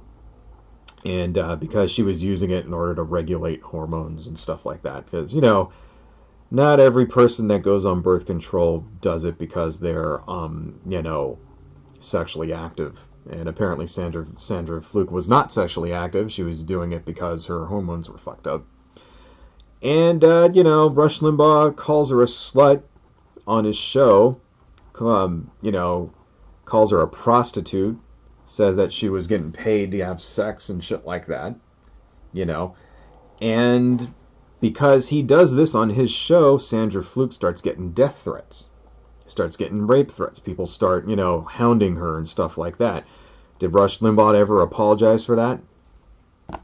You know, basically, like, this is like, you know, this is in the days before people would, you know, like, you have these sort of canceling, you know, cyberbullying campaigns nowadays, you know, the whole cancel culture where, you know, people would not only just, like, refuse to do business with you, but also, like, bully you online, you know. This is before that became, like, you know, now we're really talking about that a lot in the, you know, that's all over the place, you know, cancel culture, blah, blah, blah, right? This is before that. This is a guy going on, this isn't even the same thing, really. It's like worse. This is a guy going on his platform that reaches 20 to 50 million people a day and taking a private citizen and, like, you know, basically slandering the shit out of her and, you know, until her fucking life gets ruined. Because, why? Because she said something he didn't like politically, you know. So that's the kind of person that Rush Limbaugh was, right? In the meantime, Rush Limbaugh got busted coming back from the Dominican Republic with a whole bunch of Viagra, right? Why did he have Viagra in the Dominican Republic? You know, because that's sort of like, you know, where you can go if you're an old man to get laid. Sex tourism, that's why. You know, he went to the Dominican Republic to basically have sex with a bunch of prostitutes. The exact same thing that he accused Sandra Fluke of being, you know. So out of one hand, he's, you know, out of one side of his mouth, he's like using this horseshit, you know, Judeo-Christian morality and stuff in order to rile up his viewers, you know, against Sandra Fluke. And then on the other hand, he's flying to another country to have sex with, like, prostitutes, who many of which are underage. That's the whole thing. That's the whole reason why people go to the Dominican Republic. It's the same reason why, you know, Thailand has also this sort of sex tourism, you know. And it's like, because there's a lot of these women there are forced into this stuff. and many of them are underage. Of course, you know, I don't want to make that accusation because I have no proof that Rush Limbaugh had sex with underage prostitutes. I'm just saying it's a thing that happens in the Dominican Republic. So I didn't, you know, I'm not actually accusing him of doing it, but I am saying this is why people go to the Dominican Republic, and this happens there. You know, underage prostitutes are a thing in the Dominican Republic. And he happened to have a whole bunch of Viagra with him, so, you know, there had to be a reason why he had it. I'm just saying, I'm not actually, you know, accusing him of anything. Although I don't think they can sue me now that he's dead, but I don't know, maybe his relatives could sue me, who knows. But, you know, I'm not actually accusing him of doing that. I'm just saying that's a pretty big coincidence that he got caught with those things. The reason why that's bad, by the way, is because he was a drug addict, you know, which is another thing that on his show he often riled against, you know, especially when it came to people of color. He would often call them people of color who had, you know, drug problems. He would often call them parasites, things like that, you know. He was very much into the welfare queen sort of like, you know, he was very much into that sort of stereotype. So he would often call, like, people who were, like, say, you know, yeah, people who had drug problems, he would call for their incarceration, calling them parasites and stuff like that. In the meantime, he had a serious problem with pharmaceuticals himself, you know, so much to the point where it actually caused some hearing loss from him, you know. So, yeah. We have this fat, hypocritical drug addict flying to other countries to bang hookers and stuff, when in the meantime, you know, his public persona is of a guy who's like into family, you know, Judeo-Christian family values. Complete fucking lying, hypocrite piece of shit. Right? Yeah, okay, let's see. Another thing that he did on his show was he would often mock gay people. This is a big thing. I didn't even know this. This is something that I found out in the last couple days. He apparently had a segment called the AIDS Update, right? And I'll put this in the thing here too. So I'm not gonna like really open this up, but here's my you know, source for that. It was the AIDS Update, where he would talk about people who had died from AIDS. And this is back in the 80s, right? And this segment was introduced with a song by Dionne. It was Dionne Warwick's I'll Never Love This Way Again. That was the song that introduced his AIDS Update, where he would mock people who had died of AIDS. So you got to remember, back in the 80s, the stereotype of the AIDS stereotype is that it was a gay plague, that only gay people got AIDS, that AIDS came from having anal sex, things like that. You know, it was like people were very, very ignorant of the, you know, causes of AIDS and all that, you know, and it really wasn't until like the 90s when like people who, you know, other people started dying of AIDS that, you know, that some of that stigma got broken, but a lot of that even persists to this day. You know, to this day, you still get a lot of bigotry, a lot of anti-gay bigotry, like using AIDS as a, you know, as part of it, especially from the alt-right, right? And yeah, like all the other vile shit that's happened, you know, Rush Limbaugh had a hand in that too. He had a hand in spreading AIDS misinformation. So overall, you know, a pretty great guy, wouldn't you say? You know, because that's what you're seeing now. I mean, it's been a couple of days, but you're still seeing it out there a little bit. People who try to, like, whenever a controversial figure dies, people try to, you know, I guess whitewash his image a little bit. You know, you had Trump went on Fox News and he had this eulogy about Rush and how he was a great guy, and you saw it all over, like things like Sean Hannity and lots of blog posts and things like that everywhere. And yeah, let's just never forget the kind of person that Rush Limbaugh actually was. Let's not forget what he actually did, what he stood for. And the thing is that what makes it worse, besides the fact that he spread hate, you know, what makes it worse, in my opinion, is that he did it for the money. Do you really think somebody like Rush Limbaugh actually gave a fuck about any of this stuff? I don't think so. I think he cared about money more than any of his politics. You know. Here's the reason why I think that. Because Rush Limbaugh would talk about things like companies outsourcing jobs, especially during the Clinton era. He would talk because then he could blame it on Bill Clinton. And, the same thing kind of popped up again when Barack Obama became president.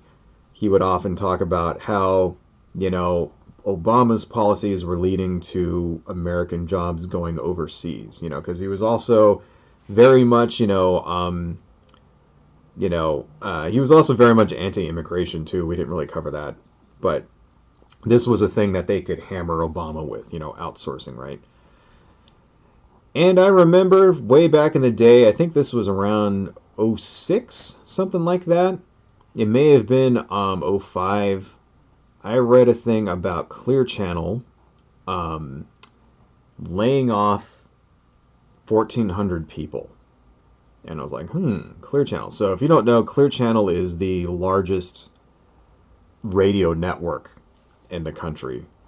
And they're highly, highly conservative. So they're the people that carried Rush Limbaugh. And they also would carry all of his imitators. People like, Sean Hannity's radio show.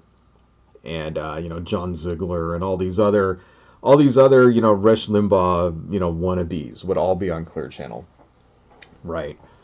And I remember reading back then, because I was like, why did Clear Channel, lay all these people off? It's like, because it's, are they going out of business? What's happening?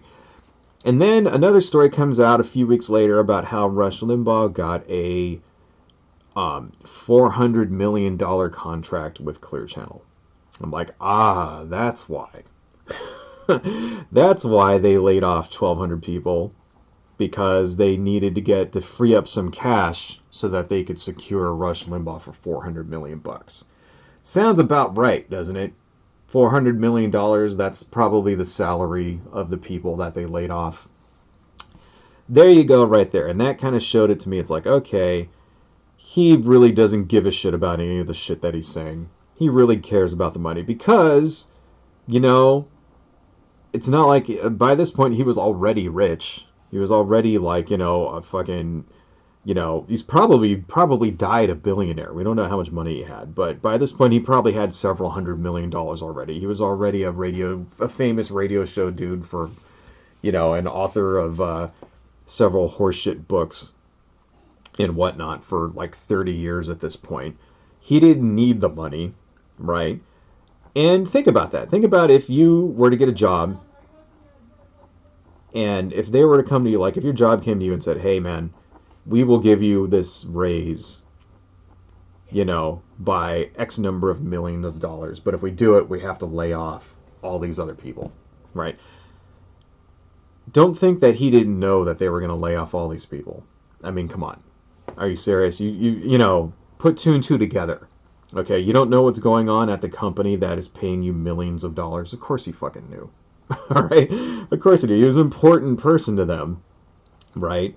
He definitely knew that these people lost their jobs so that they could secure him. Would you take it? I wouldn't take it. I would take less money, is what I would say. I would say, okay, especially if I was already rich, because that's the right thing to do. That's what a normal, an actual person with real morals would do, especially if you're already super duper rich. If you already had so much money that, think about $100 million. You could spend $1 million for 100 days and then, or you could spend $1 million for 99 days and then still have more money left over than 90% of the people in the country is going to have. All right. He got $400 million from that shit. that kind of blew me away right there. That more than anything says to me, okay, this fucking guy, it's all about the cash.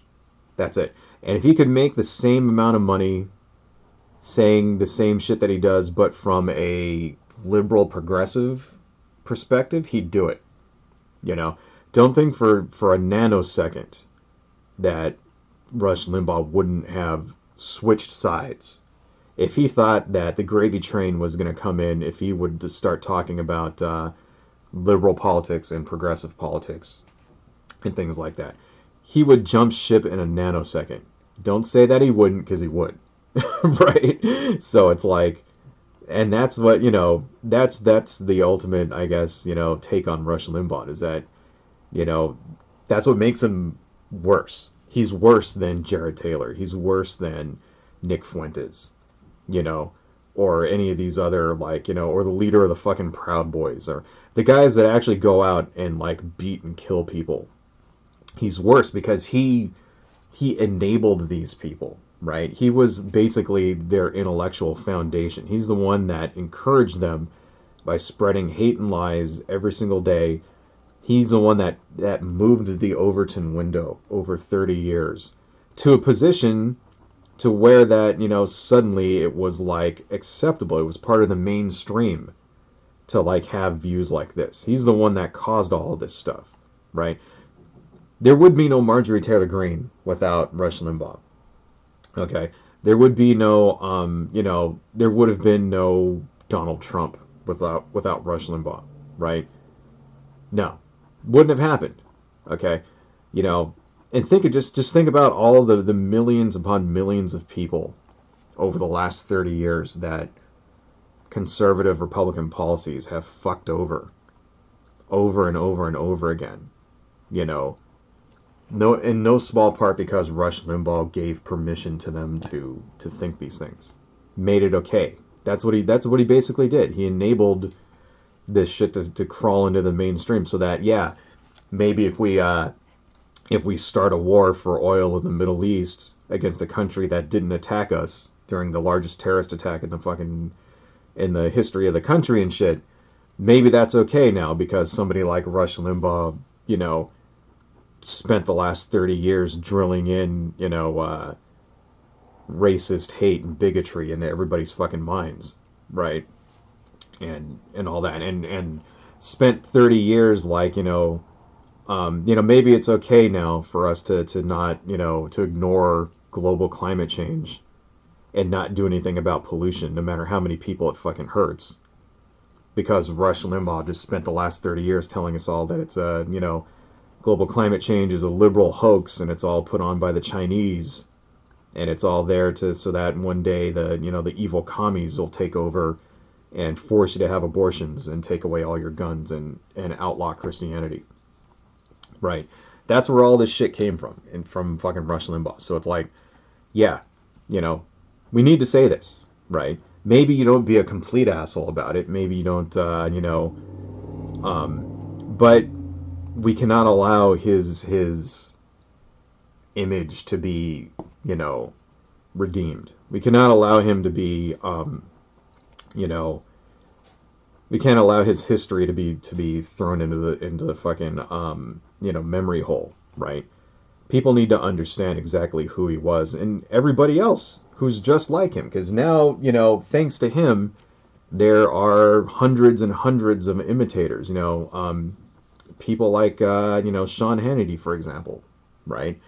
Sean Hannity never would get off the ground without Rush Limbaugh. You know, I talked about, you know, Ben Shapiro already.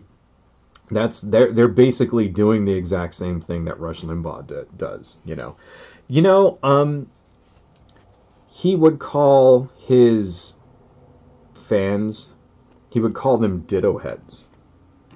All right, that's what a Rush Limbaugh fan was called, a ditto head, and they were happy. They took that moniker on themselves, and I'm not exactly sure where that came from.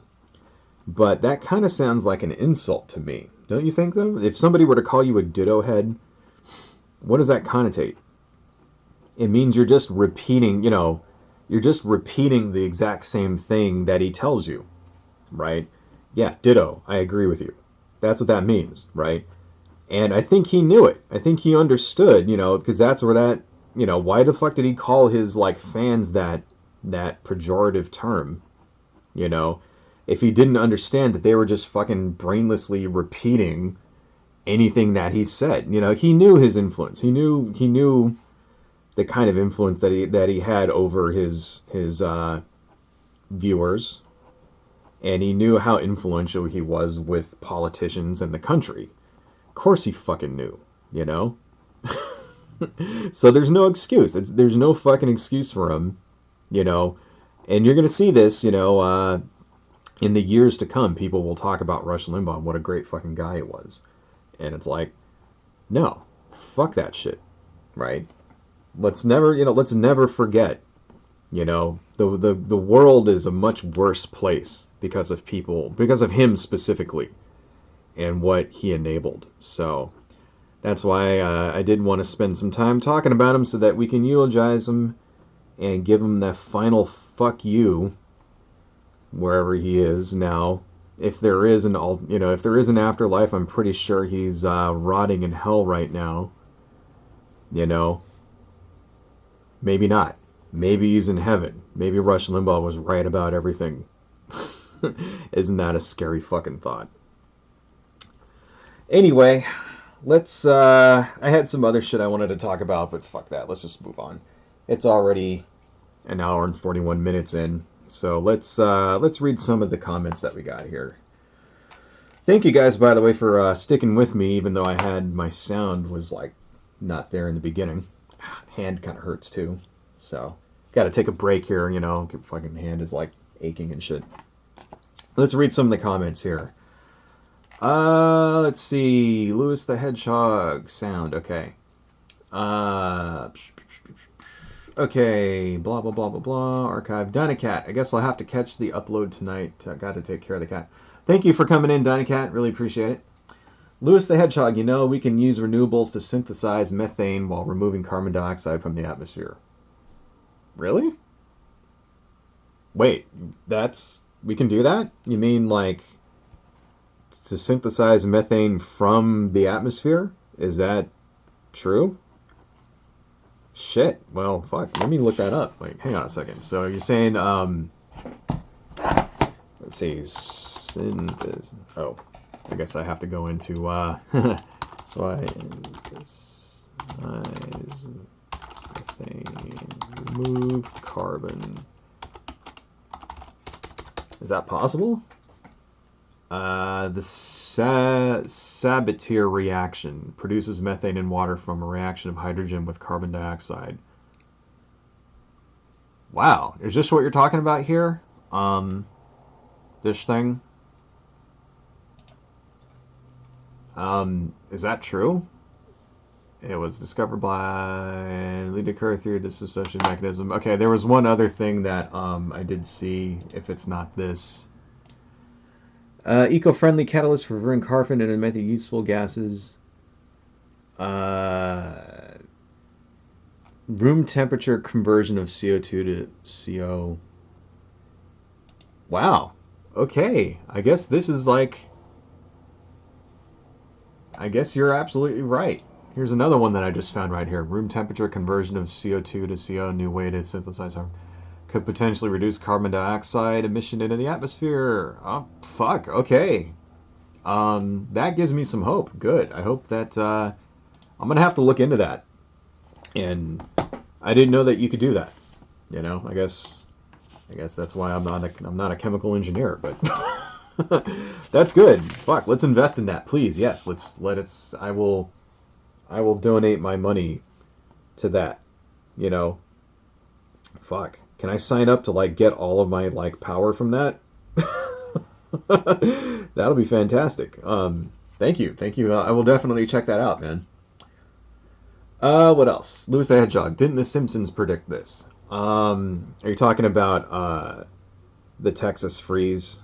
Did The Simpsons predict that? I don't know. I mean, the thing is with The Simpsons, you see these memes all the time. The Simpsons predicted this or that, whatever. Well, yeah, I mean, when you have a TV show that runs for, Jesus Christ, fucking 40 years now. 31 years? When did The Simpsons started in 89, right? So it's been 31 years? God damn. Fucking long. Yeah, you're bound to have these sorts of coincidences, happening all the time. So I'm sure they probably had an episode where, like, Springfield freezes. I would doubt it. What else we got? In the words of Joe Biden, there are no red states or blue states. There are the United States. If your ideology cannot survive without constantly rejecting new information, what good is it going to do you, especially in the time of crisis? Yeah, exactly. That's one thing and I think that's a bias that we should really also be aware of, in ourselves as well. Because, I mean, my channel is all about criticizing conservatives and Republicans and shit, right? But at the same time, we need to be aware that these are biases which also affect us, right? So, for example, I don't like nuclear power. I think nuclear power is dangerous, blah, blah, blah, blah, blah, right?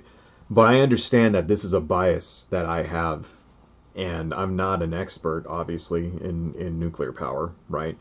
And if somebody were to come up with a way that, we can create a nuclear power plant that's safe, that would not result in a Fukushima-style disaster, then, we should be open to that. We should understand that, okay, because, renewables, however great they are, which they are great, unfortunately cannot supply 100% of our power needs. You know what I mean? There's still, drawbacks to solar, to wind, to geothermal, stuff like that. And although I think we could get a very much larger percentage of our power, and it doesn't even have to be 100%. It could even, let's say 40, 30% would be great, But eventually you want to get it as high as you can, right? But even then, it's still not going to, we couldn't rely, for example, on just renewables for the entire country. You know what I mean?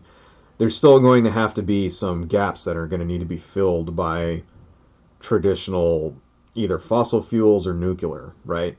And since fossil fuels produce, produce the kind of pollution that, the carbon pollution that we don't want, that leaves nuclear power. And it's like, and I understand it's like, okay, talking to your point there, new information needs to, you need to be able to accept new information.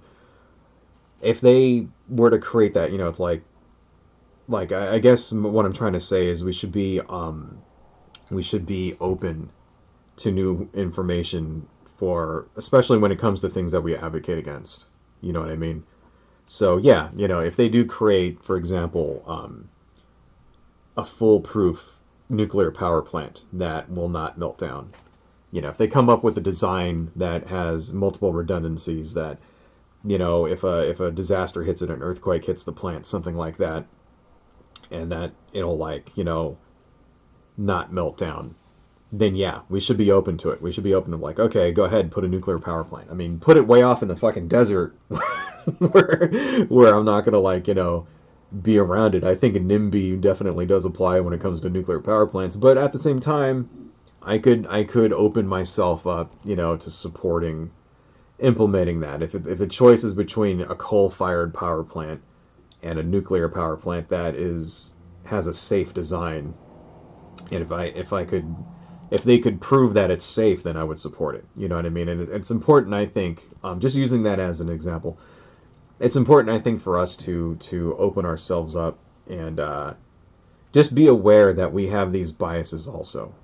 You know what I mean? Be aware that we have these biases and be ready to accept new information as it comes in for the things we advocate for. So I think you're absolutely right there. I still don't trust nuclear power, though. I don't think I ever really will. I mean, I think, I'm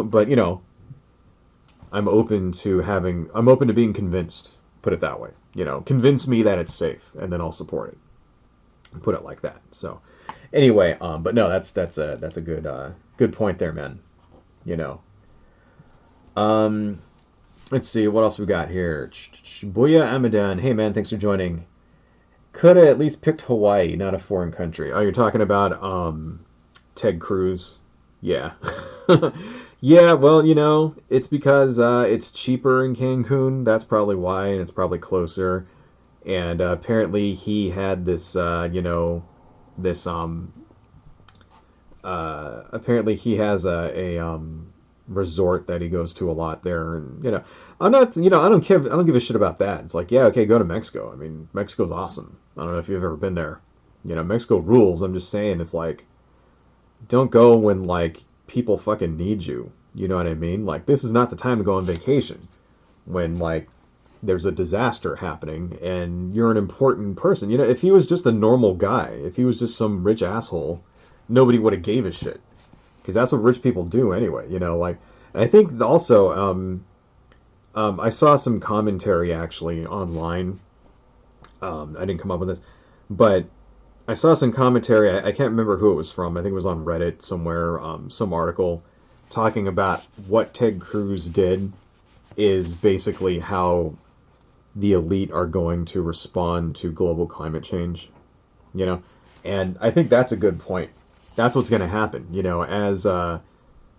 As areas become more and more areas become affected by the disasters and things. From global climate change, and areas become like uninhabitable. What Ted Cruz did is sort of like, this is going to be their reaction. They're just going to pick up and leave because they have the resources. So this was actually a thing that Ben Shapiro said on his show. Like, oh, okay, well, if sea levels rise and you own a house by the beach, then you'll just sell your house and leave. And it's like, kind of shows how out of touch he is. It's like, well, first off, no one's going to buy your fucking house if it's underwater. Secondly, like, not everybody has the ability to do that. You know what I mean? Like, first off, if you don't own a house there, you don't own the place, so how are you going to move? Like, you live, you work out there. You can't just, not everybody can just pick up and leave the same way that Ted Cruz just did. He's kind of shown like that's going to be his reaction. Whenever when global climate change actually affects his community, he's just going to bail. Well, what about the people who don't have those resources, who can't bail? Ted Cruz is showing what the elites are going to do. They're just going to tell those people to fuck off. They're not going to care about them. So I don't know. It was it's pretty damning in multiple ways. What Ted Cruz did, and I definitely think his ass should like resign. Or at the very least, the next time he's up for election, let's make some commercials with him getting on a plane going to the fucking Cancun, please. Like, seriously, there's so much ammunition. That's the other thing. Like, how do these people keep getting fucking elected, right? Because there's so much ammunition to use against people like Ted Cruz or Mitch McConnell or Lindsey Graham or whatever. Like, seriously, like, if I was in charge of the ad campaigns, I could murder those guys, like, in, on the airwaves. Through ads, you know what I mean? Not literally, I mean, I could destroy those guys, like, if I were creating anti-commercials against them. Like, I don't understand it. Like, dude, take advantage of this shit. All you have to do is just make ad commercials showing the exact fucking things that they actually did, and these dudes will get annihilated. I don't get it. Anyway, moving on. Let's see. Louis the Hedgehog, I could not pay that. Talking about the $10,000 power bill. Yeah, I couldn't. I mean, I do have some savings, but I wouldn't pay it.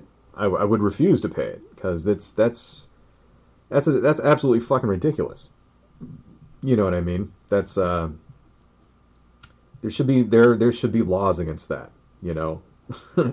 I mean, there are. Like, I think we talked about this a little bit before, but we can expand on it some. Those sort of like anti-gouging laws. You know what I mean? Like, I don't know. Somebody should go to prison for that shit. Seriously. Like, people at the very least, the government of Texas should just be like, okay, you're not paying $9,000 for a power bill. You know, we're just going to forgive all that. You know, I'm pretty sure it is within the power of the state government to just be like, yeah, we're canceling these power bills, and I don't give a fuck how much it costs. Right? I don't care. We're just canceling it. They're not getting that money because that's complete and total fucking horseshit. That has to exist. The government, you know, I'm 99% sure that the governor could do something, you know, to at the very least, I think even like I think the president could do that. I think fucking you know, Biden could probably swing that, you know, get some like forgiveness on I don't even think he would have to go to Congress for that. I think he could probably do it through you know, executive order. Like he could just pause payment for any power bills between these areas that it's over this amount indefinitely. I think he could probably, I don't know. I mean, I could be wrong there, but anyway, what else we got? Lose a Hedgehog, there was a Sonic Switch. Yeah, we talked about that. Adversary Fandom 2. Rush shouldn't diss sex workers. It's honest work. It is. Well, yeah. Me personally, I mean, I think that sex workers should be protected because, you know, I think a woman has, well, I mean, not just a woman. I mean, there are also male sex workers, right? So I'll just say anybody. You know, people have the right to do whatever it is with their bodies that they want, you know, as long as there should be regulations to prevent exploitation. You know what I mean? So a lot of what you get in these, like we were talking about, you know, sex tourism, you know, unfortunately, in places like Thailand and the Dominican Republic, a lot of the women who are in the sex industry are kind of forced into it. You know, you always get stories about how, like, you know, there'll be underage girls and women who are like basically held captive, stuff like that. And, you know, there needs to be regulations to stop that kind of thing. You know, like you don't see that, for example, in Nevada. You know, if you go to the Bunny Ranch, for example, right? Places in Nevada, like brothels in Nevada, are highly, highly regulated. Everybody's of age. Everybody's an adult. You know, they get you know, tests for like you know, sexually transmitted infections all the time. You have to use a condom. Right? Stuff like that, you know. It's highly, highly regulated in order to prevent the spread of disease, in order to prevent women from being exploited, you know. And unfortunately, in places like the Dominican Republic and Thailand, you don't have that. So, you know, I'm not saying all the brothels there are like, you know, children being held chained up to the wall and shit, but it does happen in those places, unfortunately, you know. So that's my caveat there. It's like I support it, you know, as long as there's regulations, right? I see nothing wrong with that, and because every business has regulations, you know what I mean. You open a restaurant, there's regulations. You know, you can't keep food on the floor, for example. That's a perfectly good regulation. Why? Because bugs and rats and shit are on the floor. You know what I mean? So you can't keep like prepared food in containers on the floor. It has to be elevated off the floor. You know, you have to keep your fridges at a certain temperature, stuff like that.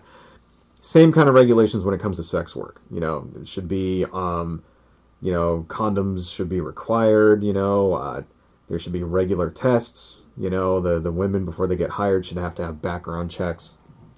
Right? You should make sure that they're not, you know, there's no drug use allowed. You know, if a woman gets, you know, or a sex, I don't want to say woman because there's also male sex workers, but, you know, if the sex worker tests positive for certain types of drugs, then they should, like, you know, have to go on probation or even be disallowed from doing it, you know.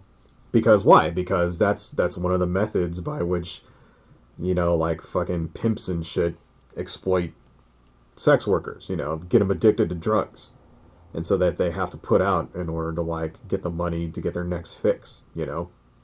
That's a thing that very well is a thing. So all that, you know, there needs to be regulations in place to prevent shit like that. But besides that, I don't see any reason at all, you know, why that should be wrong, why it's bad, why it should be banned.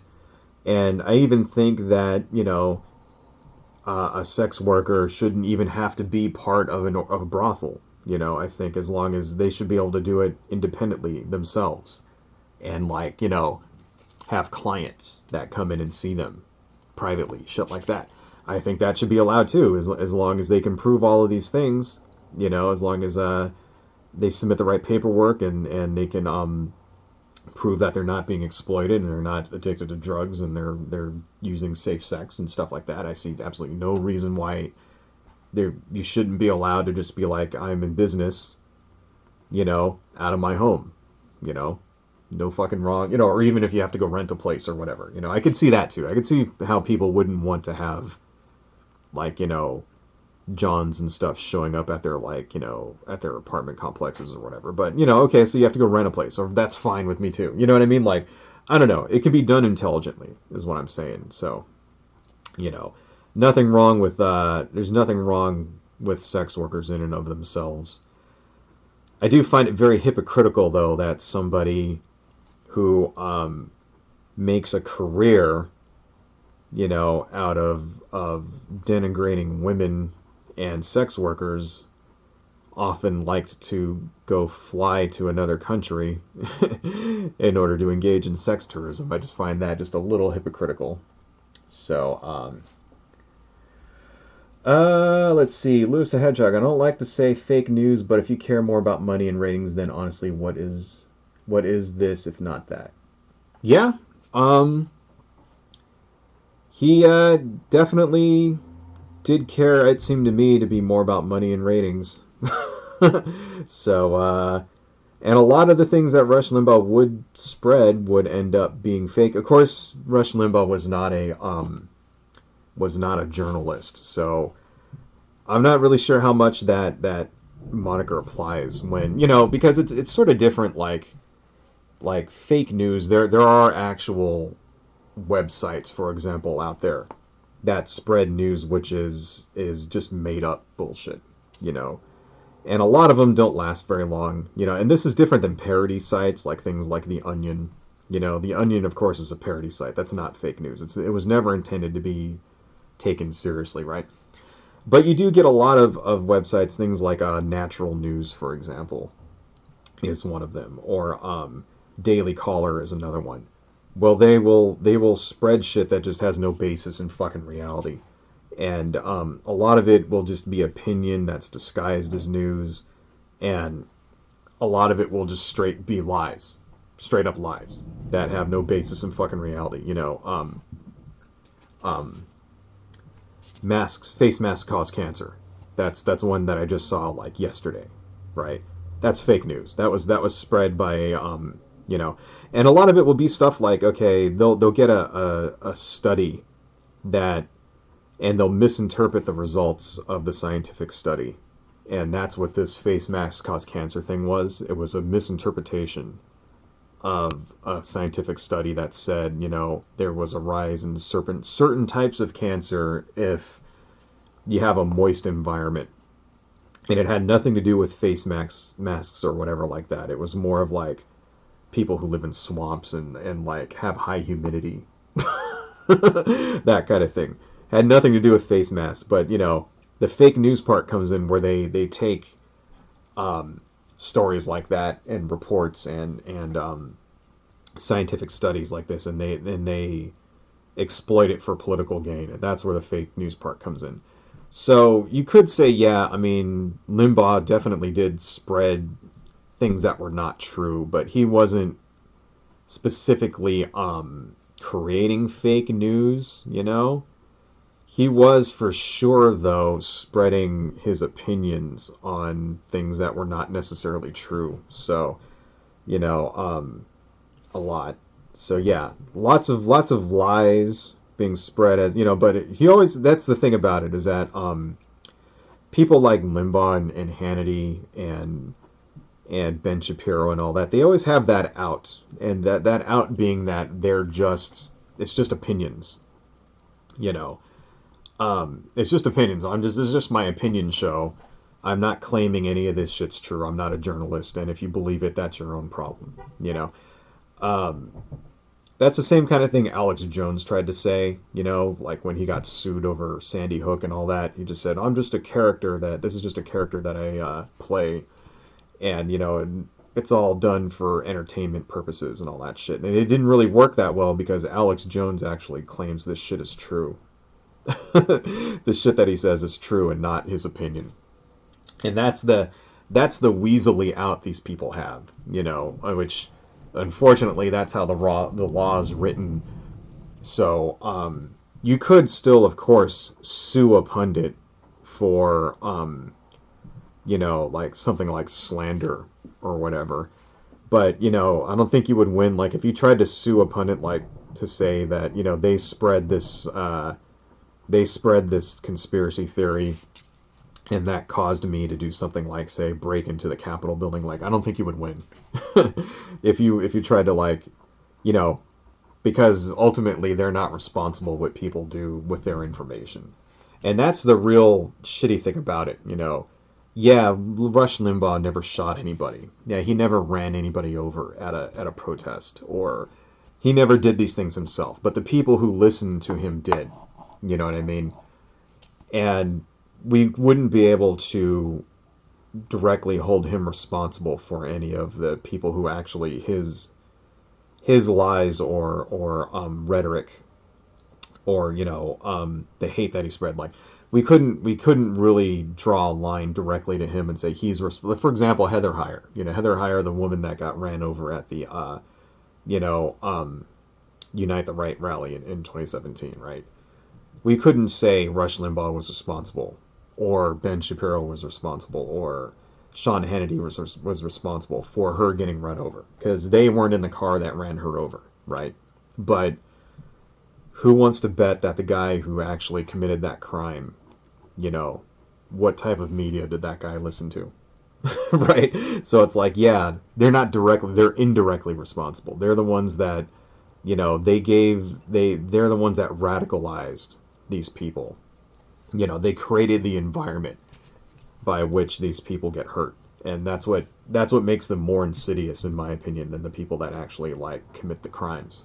Because they're the ones that, because of them, more crimes like that are going to occur. So, let's see. All right, guys, I think we got to end this. There's a couple more here. Lewis the Hedgehog, thorium nuclear power is safer. They're also working on fusion. Yeah, I've read about thorium nuclear power, and it doesn't melt down in the same way, so good. And, I would be open to that, man. I would definitely be like, if they could make some thorium reactors and shit, like, let's do it. You know what I mean? Like, let's do it in a safe way, Fusion, I don't know if that's ever going to be a thing. I mean, that keeps being a thing that you keep hearing about every 5 years or so. We're getting close to cold fusion or a practical fusion reactor or something like that. I hope so. I don't know. I'm not a nuclear scientist, so I don't want to say one way or the other if it's impossible or whatnot. But I would be in support of spending money on that research for sure. I think a lot of I think they should take away the subsidies that they currently give to oil companies and invest this in alternative energy resources. Because we're currently giving them oil companies billions of dollars in subsidies every year, so that they can go out and and it keeps the price of oil down. And that's true. And unfortunately, it's like the cheaper oil is, the better your economy is. But that might be going away pretty soon, because we're starting to see, lots of things like, a larger percentage of alternative fuels in the energy, in energy production. Things like, electric cars, stuff like that don't rely on oil, and it's like, that's every year, that's kind of catching up. So maybe pretty soon we should start, like, rethinking the subsidies that we give to oil companies. Maybe they don't need them anymore. Maybe it wouldn't be such a shock that if oil actually, the price of gasoline actually did go up to $6 a gallon. Maybe it wouldn't be such a shock if so many people out there are driving electric cars now. Because that's the fear. The fear is that if we get this oil shock, and it's going to reverberate through the economy, and it's going to result in a millions of people losing their jobs, blah, blah, blah, blah, blah. So how long, like, what is it? Like, do we need 50% of people in electric cars before we can do this? Do we need to have do we need to have, like, our energy production to be like what, like 50% renewables before we can get rid of those subsidies? Like, at what point can we be like, okay, we're there, let's take this money and spend it on that, spend it on renewables, spend it on safe nuclear power research, for example. I don't know, I'm not an expert, but these are the questions that, these are the practical questions about policy that affects everybody's lives that we should be talking about, especially now since we have a president and a Congress which is open to these things. These are the questions we should be talking about now, not so much about, like, I don't know, not so much about canceling fucking somebody because they said something stupid. But anyway, my eyes hurt, man. One more. Lewis the Hedgehog. China should regulate their wet markets. If they did, COVID-19 would not have happened. Yes, exactly. That's a perfect example of what regulations are good for. And that's why we don't have outbreaks of these types of things from Europe or the United States. You ever notice that? You ever notice that all of the outbreaks we get every year from the flu and all that shit, it all comes out of China? The bird flu came out of China, It's because exactly that, because their wet markets are not regulated. They just, they're basically just, they're doing the same shit the same way that they've been doing for hundreds of years. And it's like, just even that, just that small amount of regulation, the way that they have to handle animals in a market would save so many lives. Perfect example. So if you're ever in a debate with somebody and they're talking about regulations and what are they good for, you can just bring up COVID-19. COVID-19 didn't, would not have happened if that, if that wet market was regulated. If it was in San Francisco instead of Wuhan, China, it wouldn't have happened. So anyway, fuck, my eyes hurt now, man. I think we made some more progress here. I don't know if I'm going to finish this for now, but I think maybe for the next few streams we'll work on this until we figure out, the next piece we want to do. Maybe this will just be our backup piece that we just work on in between other ones. So for the last one that we did, I'm in the process of making prints for it. So probably by the next stream, the last art piece we did, I'll have prints for you guys, and then I'll put a code so that if anybody wants a copy of it, you can just get it for free. You know what I mean? So probably by next week I'll have those ready for you. But let's go ahead and end this. I think we had a pretty good stream here. Plus I'm hungry as hell.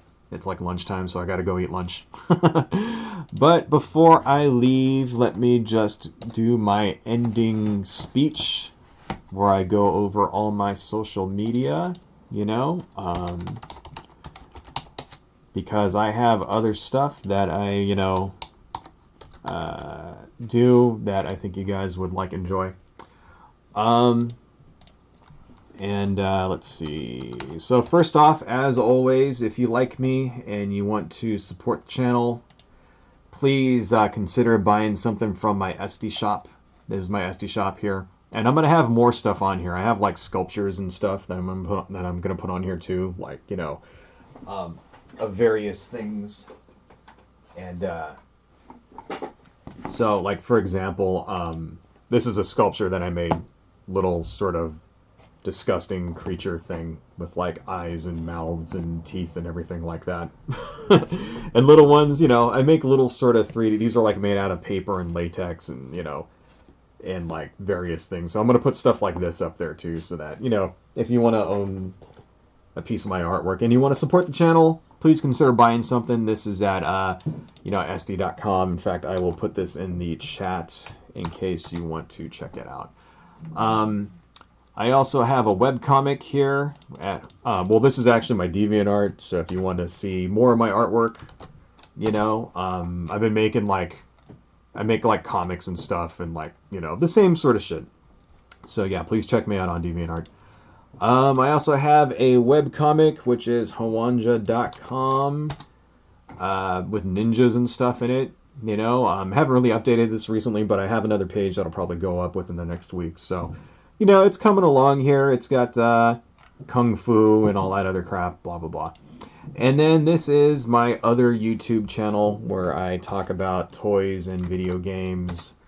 And I do unboxings. My latest one here, I just did a C64 Mini unboxing, stuff like that. And I do live streams, and you know, I unbox Masters of the Universe stuff. I really love He-Man, Masters of the Universe, that kind of thing. So anyway, if you want to see me talk about stuff, toys and games and non-political content, please check me out on UCD videos. And I think that's all I got for today. So thank you so much, Lewis the Hedgehog. Thank you for joining. Thank you, Winter Snow, for joining. You're awesome. Thank you, Adversary Fandon 2, and Booyah Amadan, and Dynacat Loves Me. And anybody else who joined in the last 2 hours, thank you all so much. And we'll probably we'll do this again next Saturday at 11 a.m. Pacific time. Same bat time, same bat channel. And I hope to see you all then. So until then, everybody take care and stay safe. And talk to you next